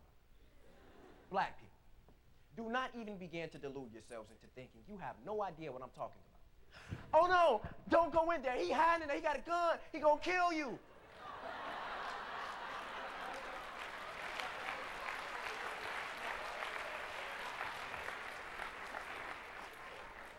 He can't hear you. Now, I just paid $10 to get in here and $67 on popcorn. Y'all gonna shut up. But it's kind of weird.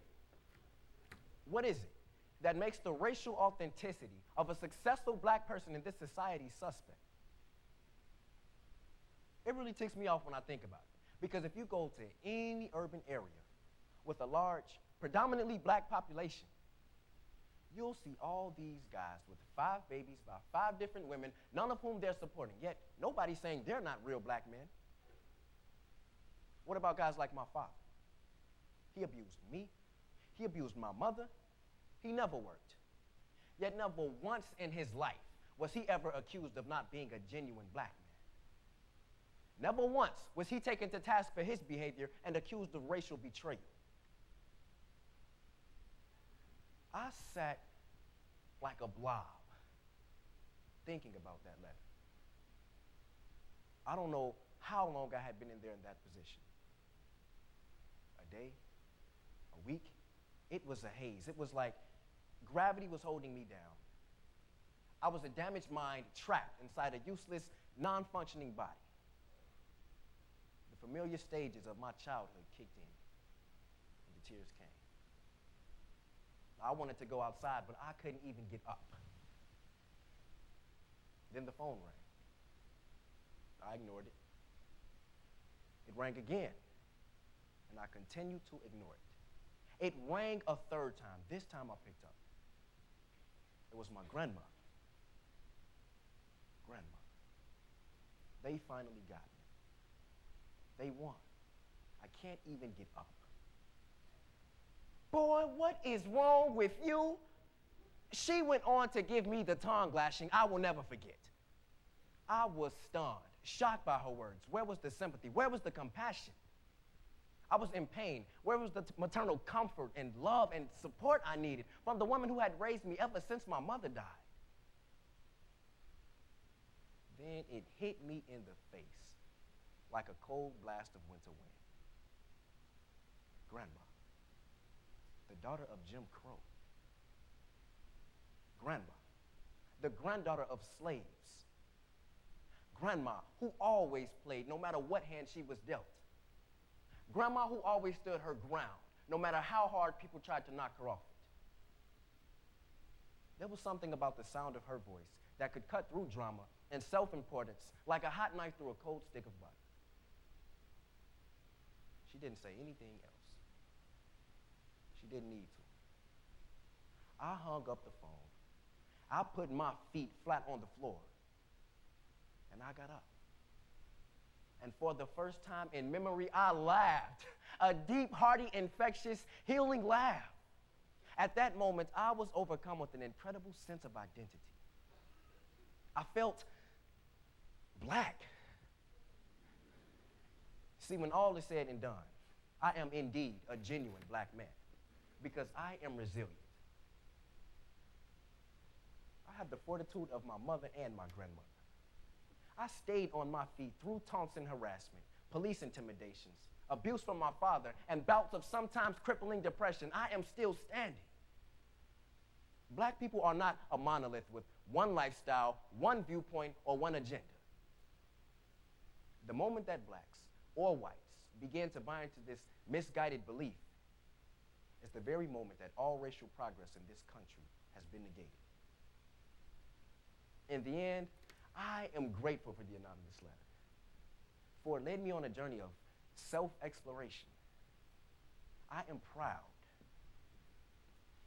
and I am at peace. Genuine.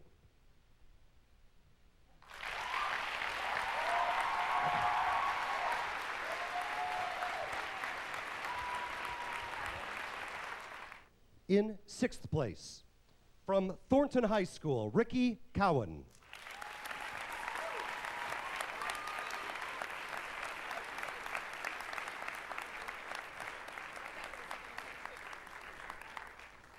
In fifth place, from Homewood Flossmoor High School, Alex Schultz.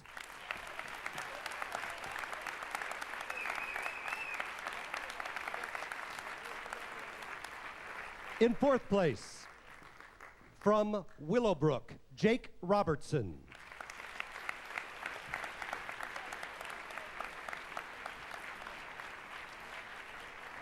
In third place, from Downers Grove South, John Junk.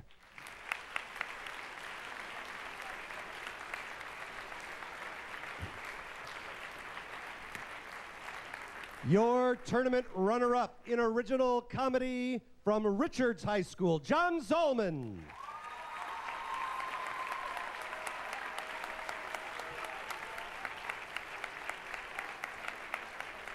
And your 2011 state champion in original comedy, Mikey Tito from Oswego East.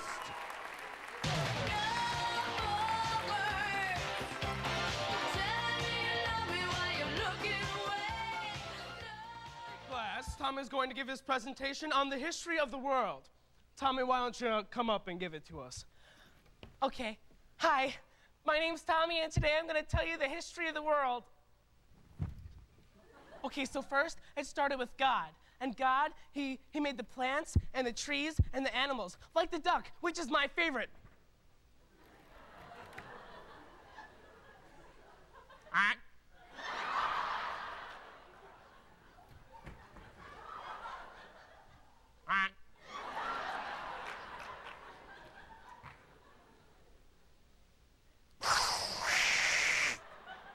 Then he decided his world was lonely. So first, he took some Play-Doh, and then he made a man. And then he took one of that man's baby back ribs and wiped off all the barbecue sauce, because barbecue sauce is only for men.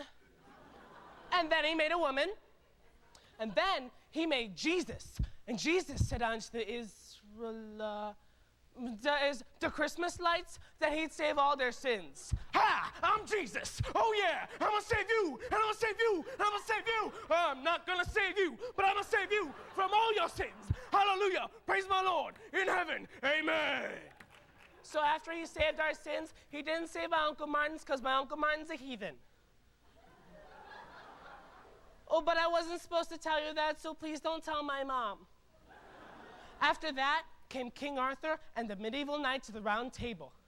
They were medieval because they weren't completely evil, but they weren't very nice either.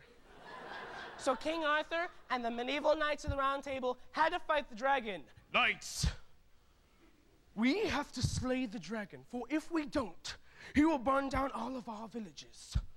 It'll take a great amount of teamwork and effort. Now who's with me? And then all the knights ran away. So King Arthur had to fight the dragon by himself. Dragon, today is the day you get slayed. You will be so slayed that you will walk into a room and say, I just got slayed. Let's fight! Bang, bang, bang, bang, bang, bang, bang, bang, bang, bang, bang, bang, bang.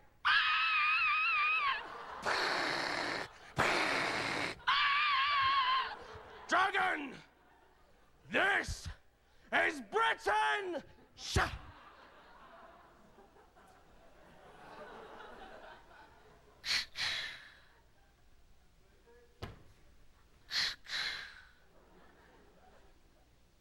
Sing.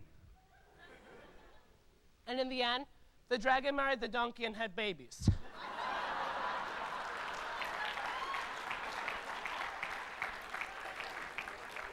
No, wait, then the dragon died. So after that came Christopher Columbus, who sailed the ocean to find America. I'm on a boat. I'm on a boat. Gonna find the U.S. of A. and gonna steal some Indian land, and I'm on a boat. I got 3 boats. I got 3 boats. And my flippy floppies.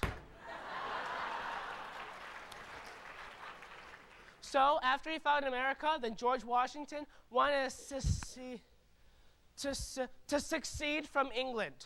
So he wrote the Declaration of Independence. Dear James, we the people hold these truths to be self-evident, that all men are created equal. Except for you, because we don't like you. That is why we're starting the Revolutionary War. Sincerely, George Washington. George, can I sign it too? John Hancock, please sit down. No, I like signing things.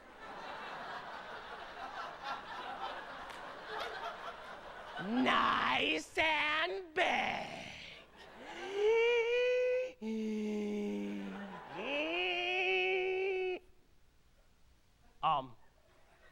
Okay, you can sign it. Oh boy! Oh. Ah. Ah. That was good. That was awkward. I think it would be a better idea if we all signed it. It looks kind of awkward with just 2 signatures. So then we have the Revolutionary War, which we won because my daddy said we're the bomb. We're the bomb. So after that came Abraham Lincoln, who freed all the slaves. The score was 4-7 about a year ago. And our great ancestors had slaves. So today, I have found the solution to slavery. Teenage labor.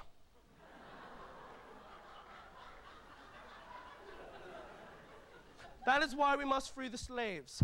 So then the slaves are free, but we weren't.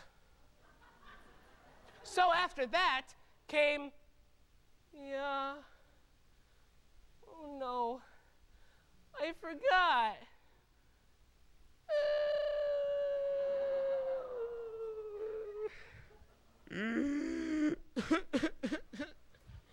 Tommy, you can sit down now. Oh, it was the Great Depression.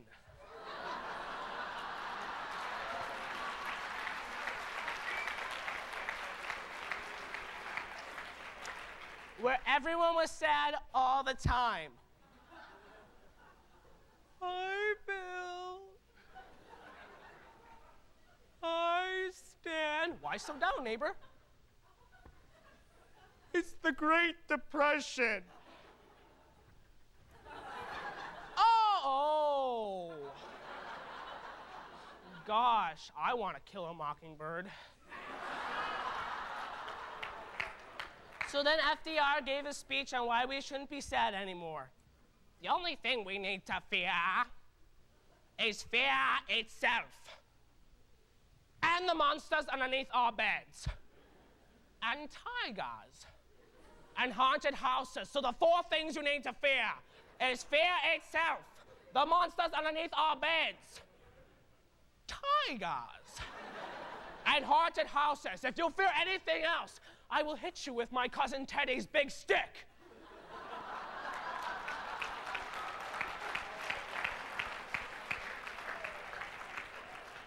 Thank you. So we weren't depressed anymore, and then we went to the moon. This is one small step for man. One giant step for, oh God.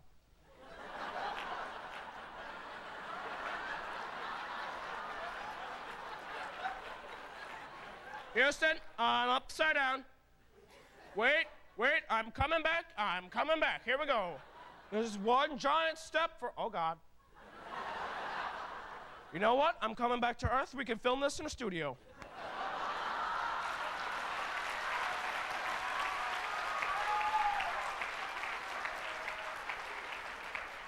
And after we went to the moon, then we had hippies. Sup, man? Dude, you're so purple. Whoa. And then after we had hippies, then we got into the 90s, which came the biggest toy to hit America. I was gonna bring it in for show and tell, but we had a problem with it at home. Furby. Furby. Furby!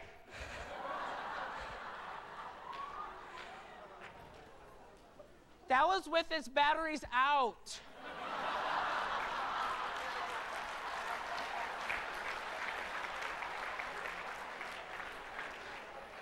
After the 90s, we had Y2K, and then we had George Bush. My fellow Americans, I don't know what the W stands for. And, well, we're in a recession again, so if there is a monster underneath your bed in a haunted house, you should fear it. But that's okay, because we have Obama.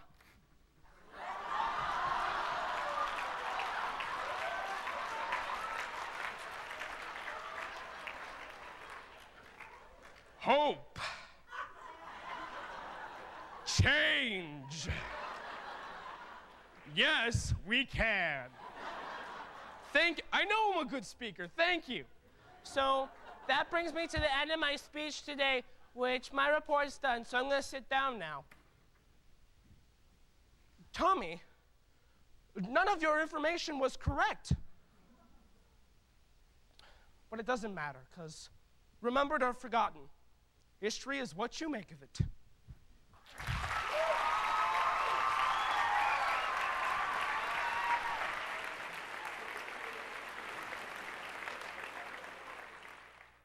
In 7th place, from Richards High School, Rosa Gallagher.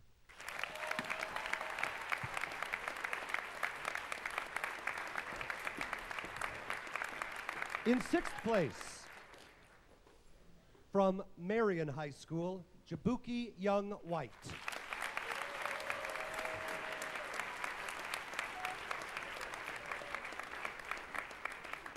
In 5th place, from Sandburg High School, Rebecca Scheiber.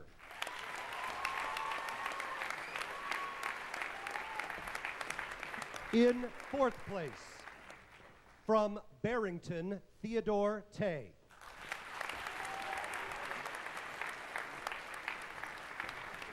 In 3rd place, from Downers Grove South, Claire Drews.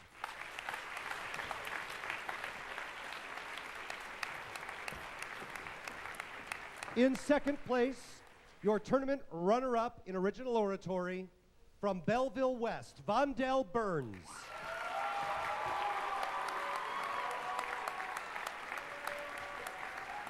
And your 2011 original oratory state champion, Maggie Butson from Downers Grove North.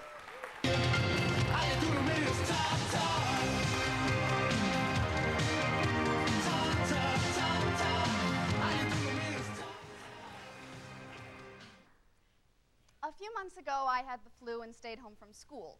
Stuck in bed all day, I was flipping through the channels when The View came on. The conversation began as a political discussion about the proposed Islamic Cultural Center near Ground Zero, and quickly turned into a screaming match. Guest Bill O'Reilly successfully managed to infuriate Whoopi Goldberg and Joy Behar with his slanted rhetoric, so much so that they got up and left. Yeah, part of it was for the ratings, but their refusal to communicate on both sides shows a growing problem in our society. We have become so polarized on nearly every issue, from Macs versus PCs, to workers' rights versus business interests, to Lady Gaga versus not Lady Gaga. But sometimes we refuse to see any side but our own. In fact, with paralysis plaguing Congress these past 2 years, the media has coined the phrase obstructionism, where one side is determined not only to have their issue heard, but to ignore and actively obstruct the other side. We must end our obstructionism, or we risk compounding the many issues that threaten our communities, our country, and even our lives. Today, we will explore how our discourse is broken down, why we've allowed ourselves to become so one-sided, and finally, how to reestablish open communication. Even from the very beginning, America was determined to maintain a free exchange of ideas, dating back to the Revolution. Because Britain wouldn't give us a say in political decisions, we fought back. We won, and we created a government that allowed for civil discourse. And now we seem to have regressed and are unable to be civil or have discourse. John Cass, a columnist for the Chicago Tribune, wrote an article during the very height of the 2008 election. A girl in Oak Park decided to detail how her liberal school responded when she wore a t-shirt supporting Obama one week and McCain the next. When she wore the McCain shirt, her fellow classmates told her that she should be killed. Burning and crucifixion were the suggested methods. She was in 8th grade, middle school, and yet somehow her classmates had become so entrenched in their own beliefs that they could think of no other way to respond than with words of violence. George Saunders states in his book, The Brain-Dead Megaphone, in today's media, our national discourse has been so degraded that we use extreme rhetoric and reasoning to discuss everything from celebrity squabbles on Twitter to healthcare to whether or not to invade a country. So what happens when these extreme words become extreme actions? Just look to Congresswoman Gifford and Jared Loughner of Tucson. We've gone from a nation founded on free and civil discourse to one who can't even sit down and have an actual conversation. So the question becomes, why? Part of the reason is our misuse of the opportunities to be informed. The media has moved from objective reporting to tainting almost all news with a political slant. Enter Glenn Beck, a political commentator for the Fox News channel. Despite his blatant right-wing bias, inflammatory rhetoric, and frequent crying, people still listen as though he were an unbiased news source. And now, other news outlets have been forced to adapt to that style. Each of us probably has an issue dear to our hearts, but we tend to immerse ourselves in only one perspective. According to blogpulse.com, a website that tracks trends in blog postings, in 2009, there were over 126 million blogs on the web.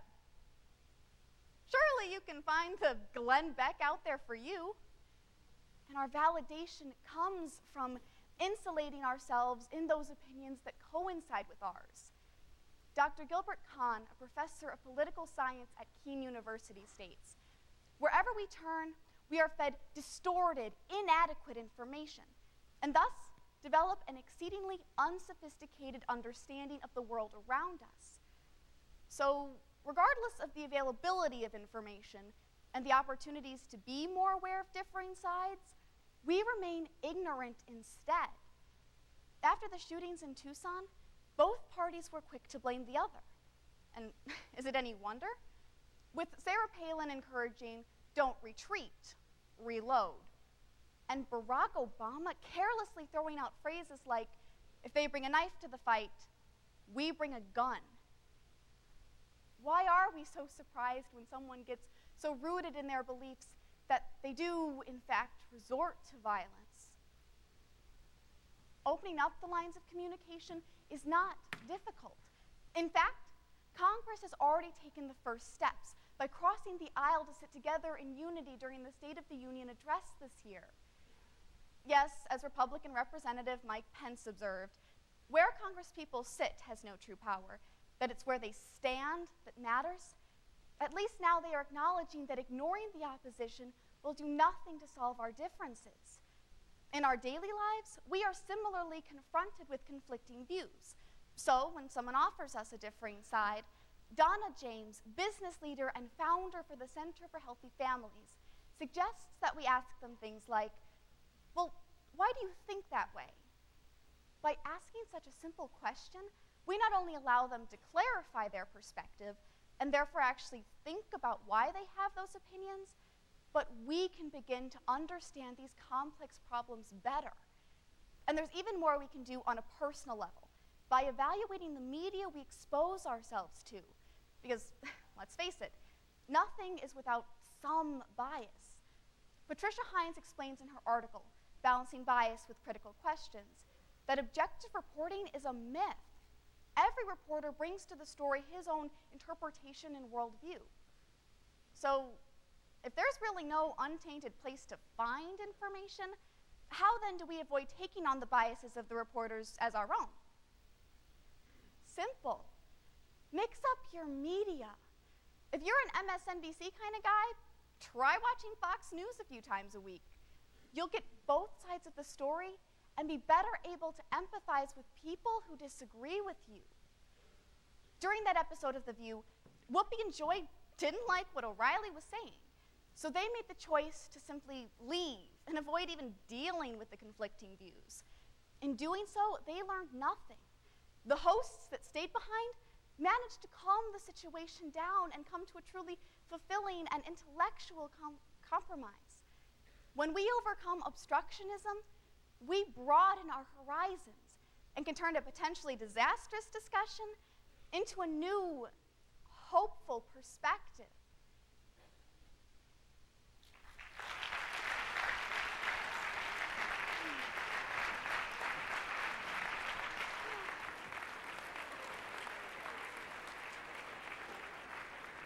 In 7th place from Belleville East, Jackie Eberly.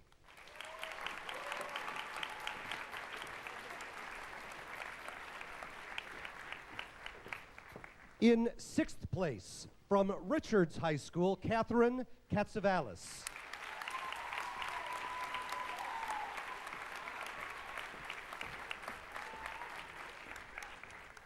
In 5th place, from Prospect High School, Lauren Matthews.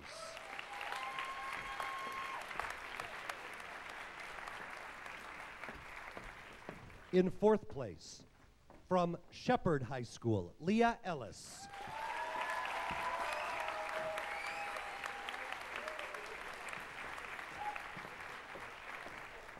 In 3rd place, from Fremd High School, Hannah Lee.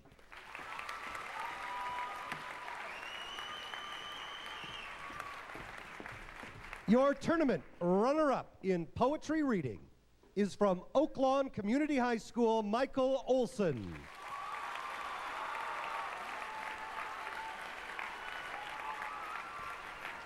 And your 2011 state champion in poetry reading, Emma Rubenstein from Wheaton.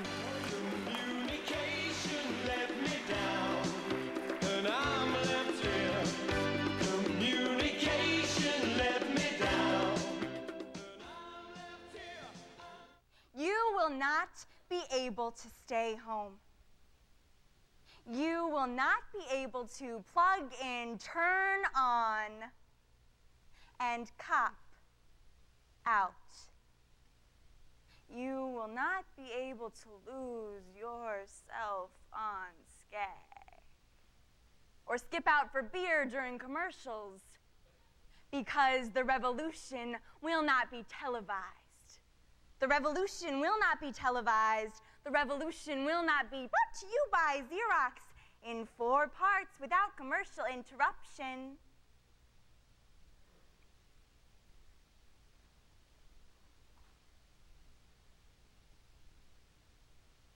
Let us take ourselves aboard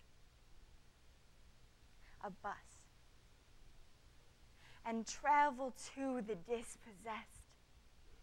Let us praise their dreamless eyes and hardened smiles with rogue words of truth. Let us want a revolution. Well, you know, we all want to change this world. You tell me it's the institution.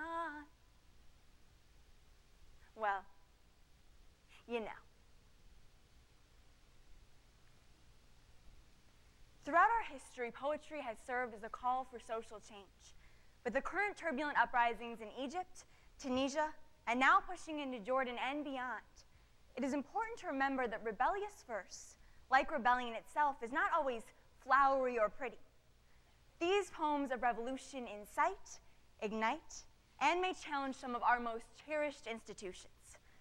Like Robert Frost once wrote, "Some poems begin with a lump in the throat. The Revolution will not be televised by Gil Scott-Heron. Tombstone is a Lonely Charm, Part 3 by D.A. Levy. Let Us by Alan Kaufman, Untitled by Lynn Procope, and Revolution by John Lennon and Paul McCartney." Sometimes, Thomas Jefferson penned in a letter to James Madison, "A little revolution is a good thing." The revolution will not give your mouth sex appeal. The revolution will not make you look 5 pounds thinner, because the revolution will not be right back after this message. If you want a revolution, return to your childhood and kick out the bottom. Do not mistake changing headlines for changes. Think in terms of living and know you are dying and wonder why. NBC will not be able to predict the winner at 8:32 because the revolution will not be televised. There will be no pictures of cops shooting down kids in the instant replay. There will be no pictures of cops shooting down kids. Because if you want a revolution, learn to grow in spirals, always being able to return to this art is coming home. Because the language and the rhythms of our ancestors died a little bit every day they were silenced. Let us bring them the mountain. Let us give them the vision of an open window, an unlocked door, a bed to sleep in, a plate of. What I have been trying to say is, if you attack the structure, the system, the establishment, you attack yourself. You know, if you want a revolution, you'd better free your mind, man. Instead, I have seen us dogs toss the last decade of this century like a bone after 90 years of science and war, reason and corporation, art and Auschwitz. I have seen that this is not a game. Be wary of anyone old enough to kill. Learn how to disappear. That is, if you want to stay alive. We have no right and no reason to remain silent. If you want freedom, if you want revolution, do it together. But don't get trapped in the fact that the revolution will not go better with Coke. The revolution will not fight the germs that may cause bad breath. The revolution will put you in the driver's seat. The revolution will not be televised. The revolution will be live. Live people are.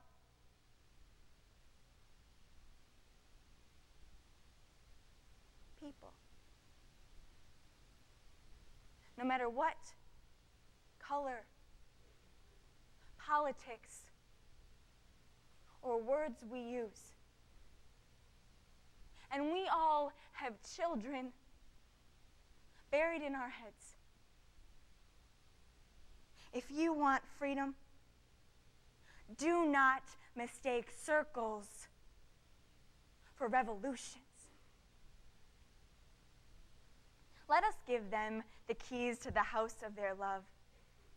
Let us bear our throats tattooed with roses, our breasts sequined with diamonds, our loins hot with dragons, our hands and our feet pierced with beauty. The time has come to rewrite the Constitution with our poetry and our flesh. Time has come to costume up for liberty and ride with words like steel-tipped whips into the soul of America and rage there and sing that the revolution will not be televised, and rage there and sing that if you want a revolution, and rage there and sing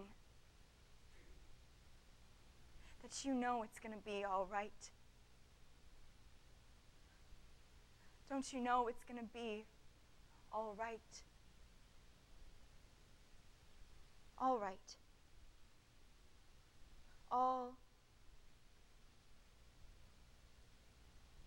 right.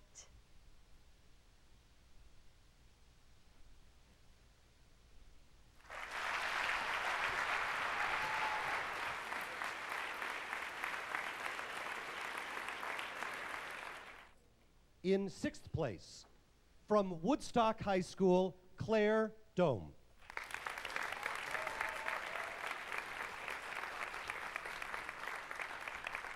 In 5th place, from Marion High School, Adam King.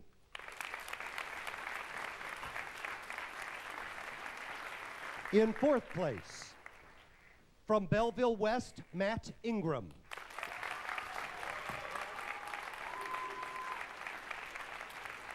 In 3rd place, from Moline High School, Zena Ellis.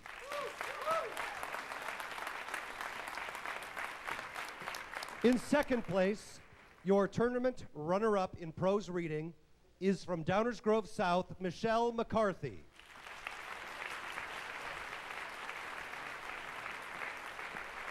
And your 2011 state champion in prose reading, Johari Mackey from Thornwood. Pick a little, talk a little, pick a little, talk a little, cheep, cheep, cheep, talk a lot, pick a little more, pick a little, talk a little, pick a little, talk a little, cheep, cheep, cheep, talk a lot, pick a little more, pick a little, talk a little, pick a little, talk a little, cheep, cheep, cheep, talk a lot, pick a little more, pick a little, talk a little, pick a little, talk a little, cheep, cheep, cheep, cheep, cheep. When I think of the childhood of my youth, all that I seem to remember is dust. The brown, crumbly dust of late summer. Arid, sterile dust that gets into the eyes. And one other thing that I remember is a brilliant splash of sunny yellow. Miss Lottie's marigolds. Whenever the memory of those marigolds flashes across my mind, I recall that devastating moment when I was suddenly more woman than child.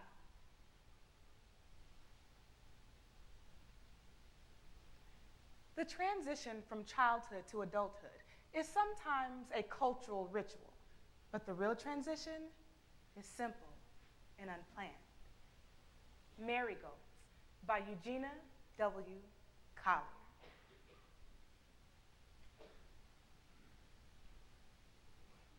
For some perverse reason, we children hated those marigolds. They interfered with the perfect ugliness of the place. They were too beautiful.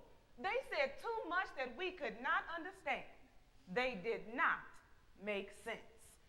The old black witch woman worked on them all summer, every summer, down on her creaky knees, weeding and cultivating and arranging her big backside in the air as the house nearly fell to the ground.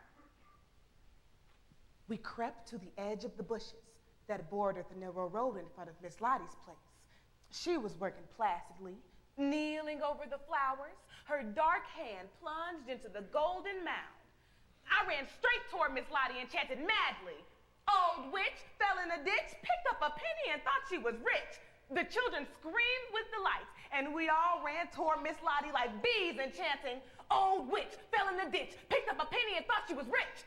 The madness lasted only a moment as we dashed for the bushes, just as Miss Lottie's cane went whizzing at my head.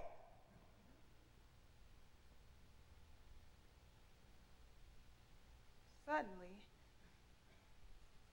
I was ashamed, and I did not like feeling ashamed. Well, the child in me sulked and said it was all in good fun, but the woman in me flinched at the thought of the malicious attack that I had led. The mood lasted all afternoon. When we ate the beans and rice that was supper that night, I did not notice my father's silence, for nowadays he was always quiet. Nor did I notice my mother's absence, for she always works well into the evening. Finally, I stretched out upon the pallet and fell into a fitful doze. When I awoke somewhere in the middle of the night, my mother had returned, and I vaguely listened to the conversation that was audible through the thin walls that separated our rooms. It ain't right. A man living off his wife year in and year out. His children running around here all wild. So tell me, what is a man to do? Huh? What is a man to do?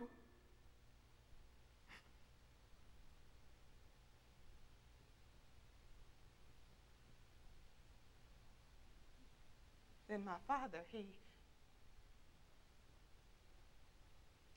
sobbed.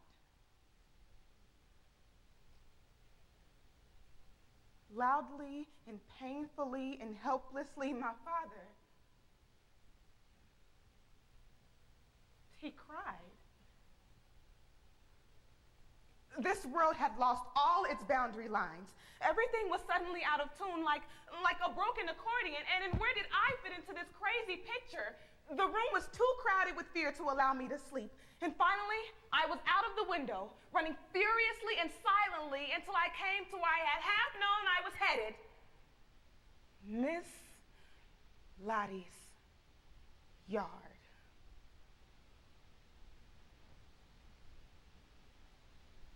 The old house was like the ruin that my world had become.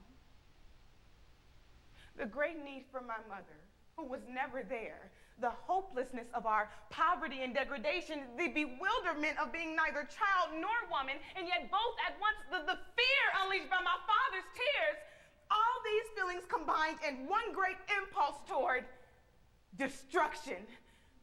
I leaped furiously into the mounds of marigolds and pulled madly, trampling and pulling and mangling and sobbing.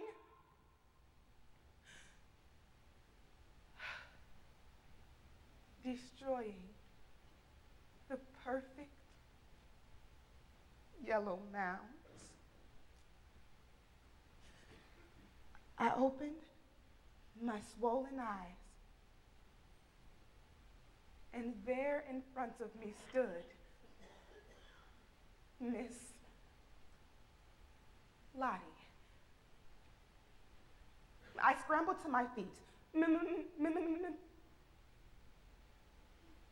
Miss Lottie. And I just stood there, awkward and ashamed. I stared at her.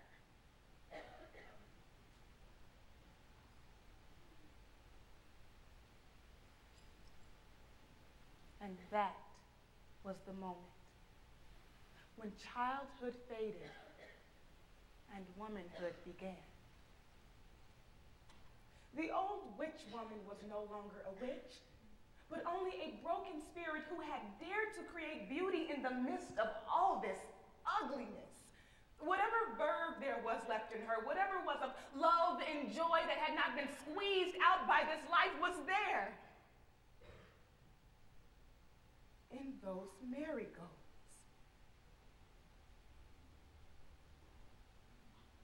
In that humiliating moment, I looked beyond myself and into the depths of another person. And there I found compassion. And one cannot have both compassion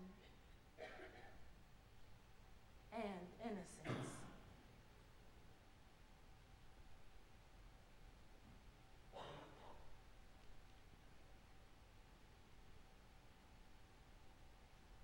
The years have taken me worlds away from that time and that place, from the dust and squalor of our lives, and from that bright thing that I destroyed in a blind rage striking out at God knows what. Yet, there are times when those passionate yellow mounds cross my mind. For one does not have to be ignorant and poor to know that their life is as barren as the dusty town they come from. And I too have planted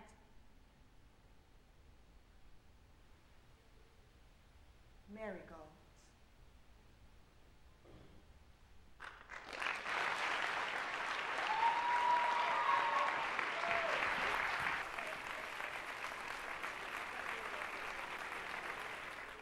In sixth place, from Downers Grove South, Aaron C. Walsh.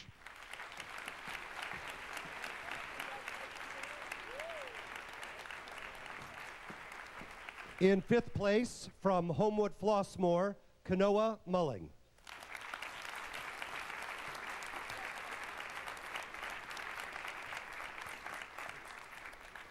In fourth place, from Rochelle, Alex Pressator.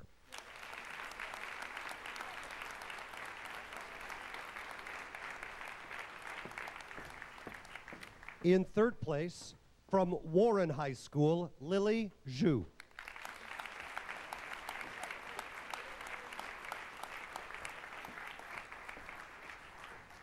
Your tournament runner-up in radio speaking is from Hinsdale Central, Taylor Rasmussen.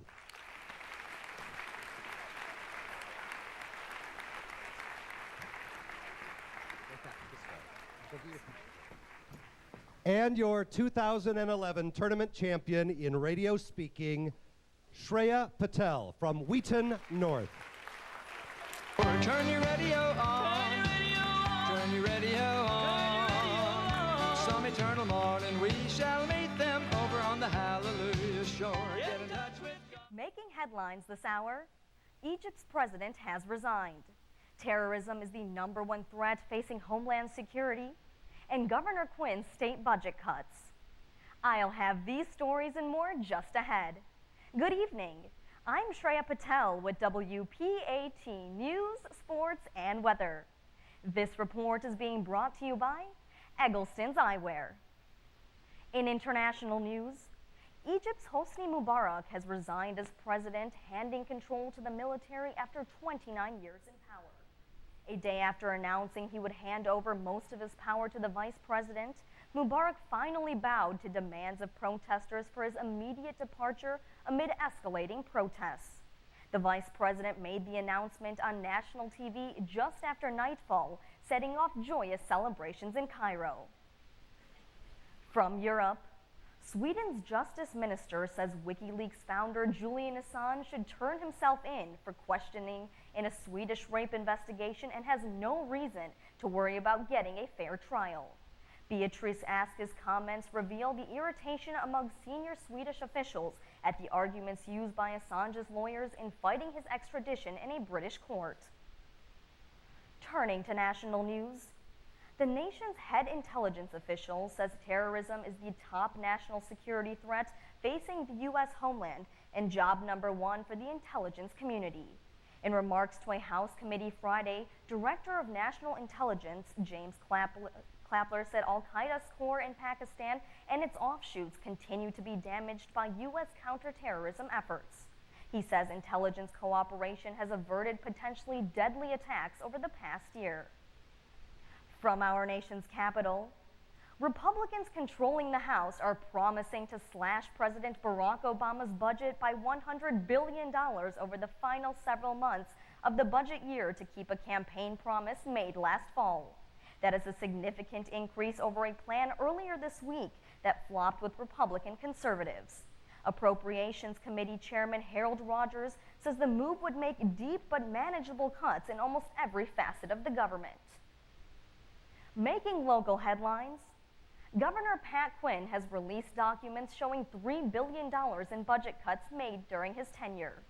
During the campaign for governor, Quinn insisted he had cut spending, but he didn't provide details. The Chicago Tribune reports that new documents offer only an outline of cuts. They show that $20 million have been cut from the state circuit breaker program. Also in local news, Cook County State's Attorney Anita Alvarez says she is going to have to lay off another 101 administrative employees because of a 10% spending cut that is expected when the county board votes on a budget later this month. Spokeswoman Sally Daly says pink slips began going out Friday to the other 101 targeted employees. Daly says the layoffs are based on seniority and affect employees countywide. I'll have sports and the Weather Command forecast after a word from Eggleston's Eyewear. Are you hot for fashion eyewear? So are the folks at Eggleston's Eyewear. As you shake off your winter hibernation and start thinking about hitting the beach, don't forget to shape up your glasses. Check out all the latest styles, many at up to 40% off. No gotchas, no gimmicks. At Eggleston's, what you see is what you get. Plus, head down to Eggleston's next Friday for the first annual trunk show and open house. Eggleston's Eyewear on Main Street in Elgin, 847-555-6255. Turning to sports, Derrick Rose scored 29 points late Friday night to lift the Chicago Bulls to a 91-86 victory over Utah in a game that marked the return of Carlos Boozer to Salt Lake City. From the NHL, New Jersey defeated Pittsburgh 2-0. Dallas snuck by Columbus 4-3, and Buffalo beat Washington 3-1. And now the Weather Command forecast. Today, partly to mostly cloudy with the chance of flurries. Continued cold from highs from 15 to 20. Tonight, mostly cloudy with the chance of flurries. Lows in the single digits to the teens. On Sunday, not as cold with highs in the 30s. And on Sunday night, clear to partly cloudy. This has been WPAT News, Sports, and Weather. This report has been brought to you by Eggleston's Eyewear. I'm Shreya Patel. Have a wonderful evening.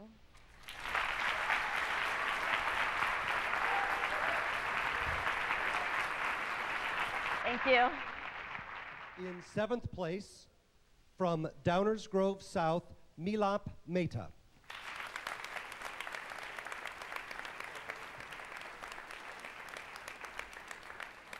In 6th place, from Freeport High School, Austin Sellers.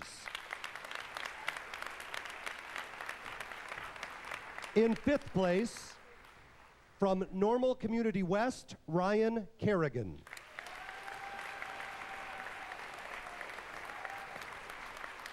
In 4th place, from Wheaton Warrenville South, Peter Benassi.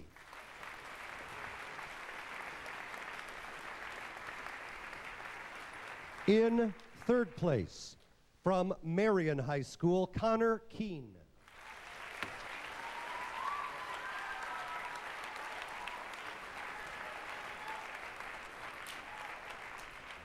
Your tournament runner-up in special occasion speaking is from Nequa Valley, Kaveri Sharma.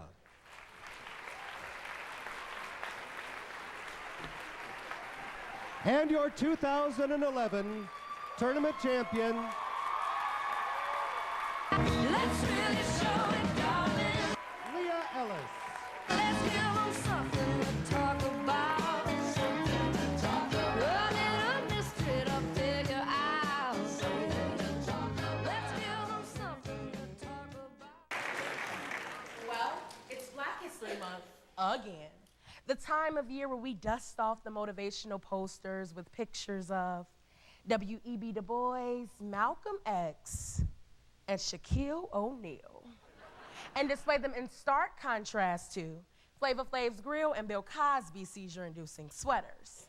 But rather than to make the obvious jokes about how Black people get the coldest and shortest months to celebrate their heritage, an irony that belies our African roots, let's instead get to the root of these jokes by asking the question, how does the Fresh Prince feel about Black History Month? Bear with me for a second because my family cannot afford cable. But basically, when the Fresh Prince gets into one little fight and his mom gets scared and says, you're moving with your auntie and uncle in Bel Air, is he going there to get away from something bigger like Black people or to get away from poverty? You see, according to psychologist Richard Brown, who, by the way, is brown,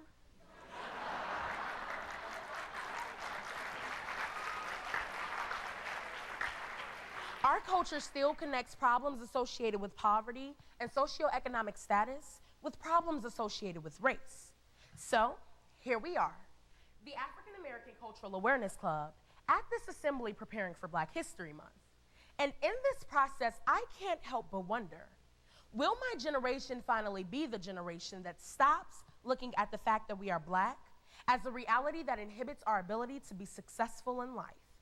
So let's delve into one big picture concept. Our perception of our Blackness, coupled with the idea that we silently see it as limiting in terms of our ability to be successful, needs to change. What awaits? The causes, harms, and solutions associated with this concept, of course. Look around this room. I see a sea full of beautiful Black intelligent faces. And this one white guy who kind of looks like Mike Myers when Kanye West said, George Bush don't care about Black people. Yeah. Let me be crystal clear. I am not saying that the legacy of slavery that our forefathers fought through has not impacted the American society we live in today. We see the impact of our history every day. The 21st century demands that we as Black people stop hiding our kids, stop hiding our wives, and stop hiding our husbands.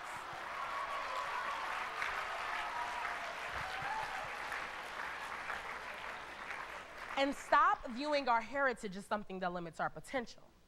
According to a survey conducted by the John D. Rockefeller Foundation published on NPR.org, 88% of inner-city African-American teens cited race and not income level as the #1 obstacle to reaching their goals.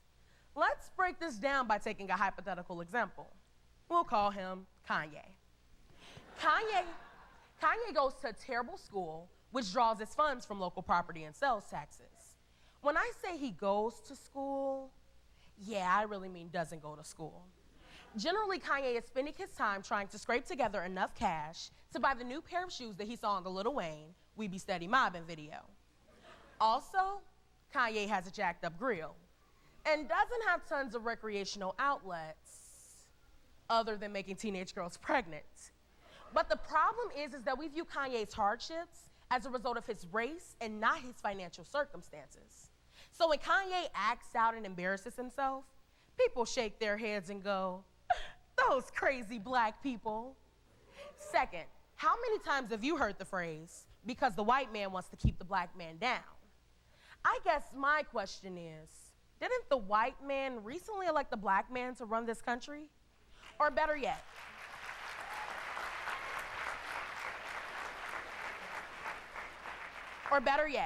didn't a white man let a Black man who killed dogs come back to the NFL? And you know white people love them some puppies.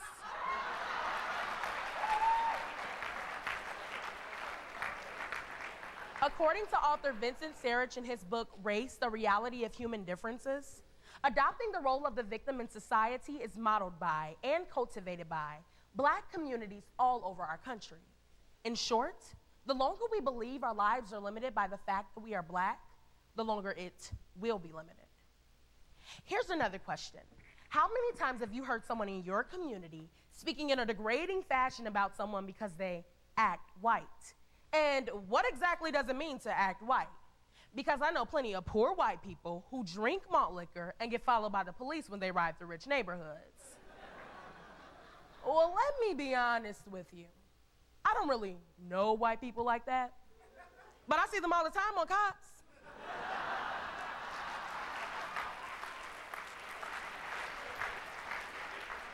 But the main effect of our Blackness perception is that we limit ourselves in our own communities. According to an article published in the September 26, 2010 issue of Newsweek magazine, although society loves to blame the media for the eventual demise of Western civilization, we fail to realize that the media is a business that responds very closely and clearly to our habits. Now, I know that the media is usually the cause of the problem and not one of these, but bear with me. Basically, when we take really angry music videos filled with images of pot, guns, and half-naked women, the media gives us more. When we celebrate Flavor Flav as a spokesperson for the Black community, the Black community looks like one giant special needs classroom. I mean, he is the man that once said, "I want a girl who looks good when they wake up in the morning. I want to dip her face in dough and make nice face cookies. I don't want no gorilla face cookies, for real." This is in contrast to what the Fresh Prince and Bill Cosby actually accomplished, despite their sweaters and haircuts. But it was a great time to show strong Black families doing and dealing with everyday American things. We need to understand that the media exists to make money. And as long as we continue to consume images and music that says that the only way out is drugs and basketball, it will be provided. There was a time, though, when Cab Calloway displayed his coattails as he walked in a circle on stage. When Langston Hughes spoke of rivers as deep as Negroes. When Black-owned businesses serviced a strong Black community, while Duke Ellington penned symphonic expressions of 20th century Black life. According to author David L. Lewis in his book, When Harlem Was in Vogue, The stability of the black community and its ability to model success and author vital cultural expression needs to be recaptured. It's like this. During the Harlem Renaissance, people in Harlem had every reason to feel like their blackness limited them. I mean, the world was a drastically different place, but they instead focused on improving their economic situation and education level. In short, they focused on issues of class rather than issues of race. In a society where not only is the president black, but every president and every television show in the last 10 years is also black, this should be a little easier. According to author Lester K. Spence in his book, Stare into the Darkness, he discusses the idea that black people need to become less insular. Basically, if you think your culture limits you, look around. Don't white kids listen to rap? Don't white men play basketball? And why are so many white boys texting my phone day and night?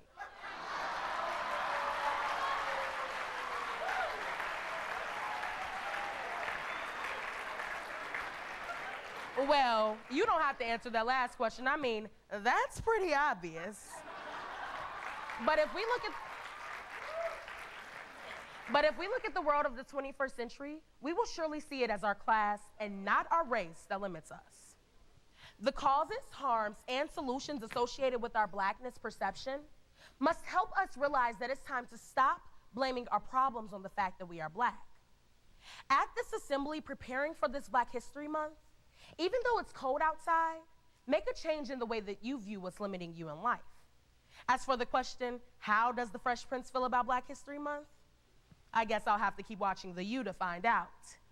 After completely dominating both the music and movie industries, I'm sure his blackness is not holding him back, and neither is yours.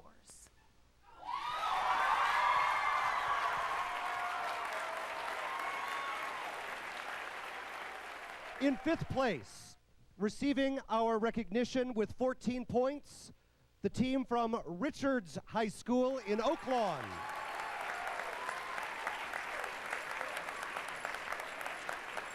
In fourth place, with 19 points, the team from Belleville West.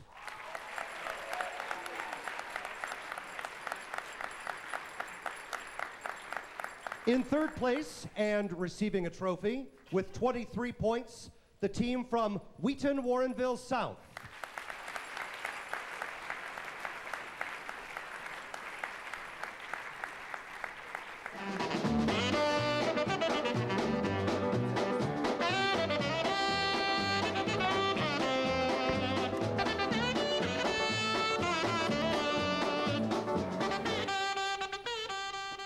In second place this evening, with 26 points, the team from Marion High School, from Chicago Heights. Don't you give me no dirty.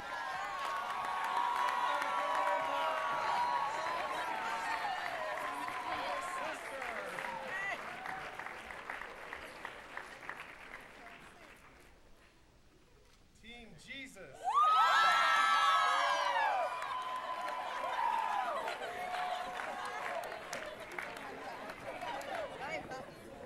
And now it's time to congratulate our first place team with 38 points this evening, winning the title of state champions, the team from Downers Grove South.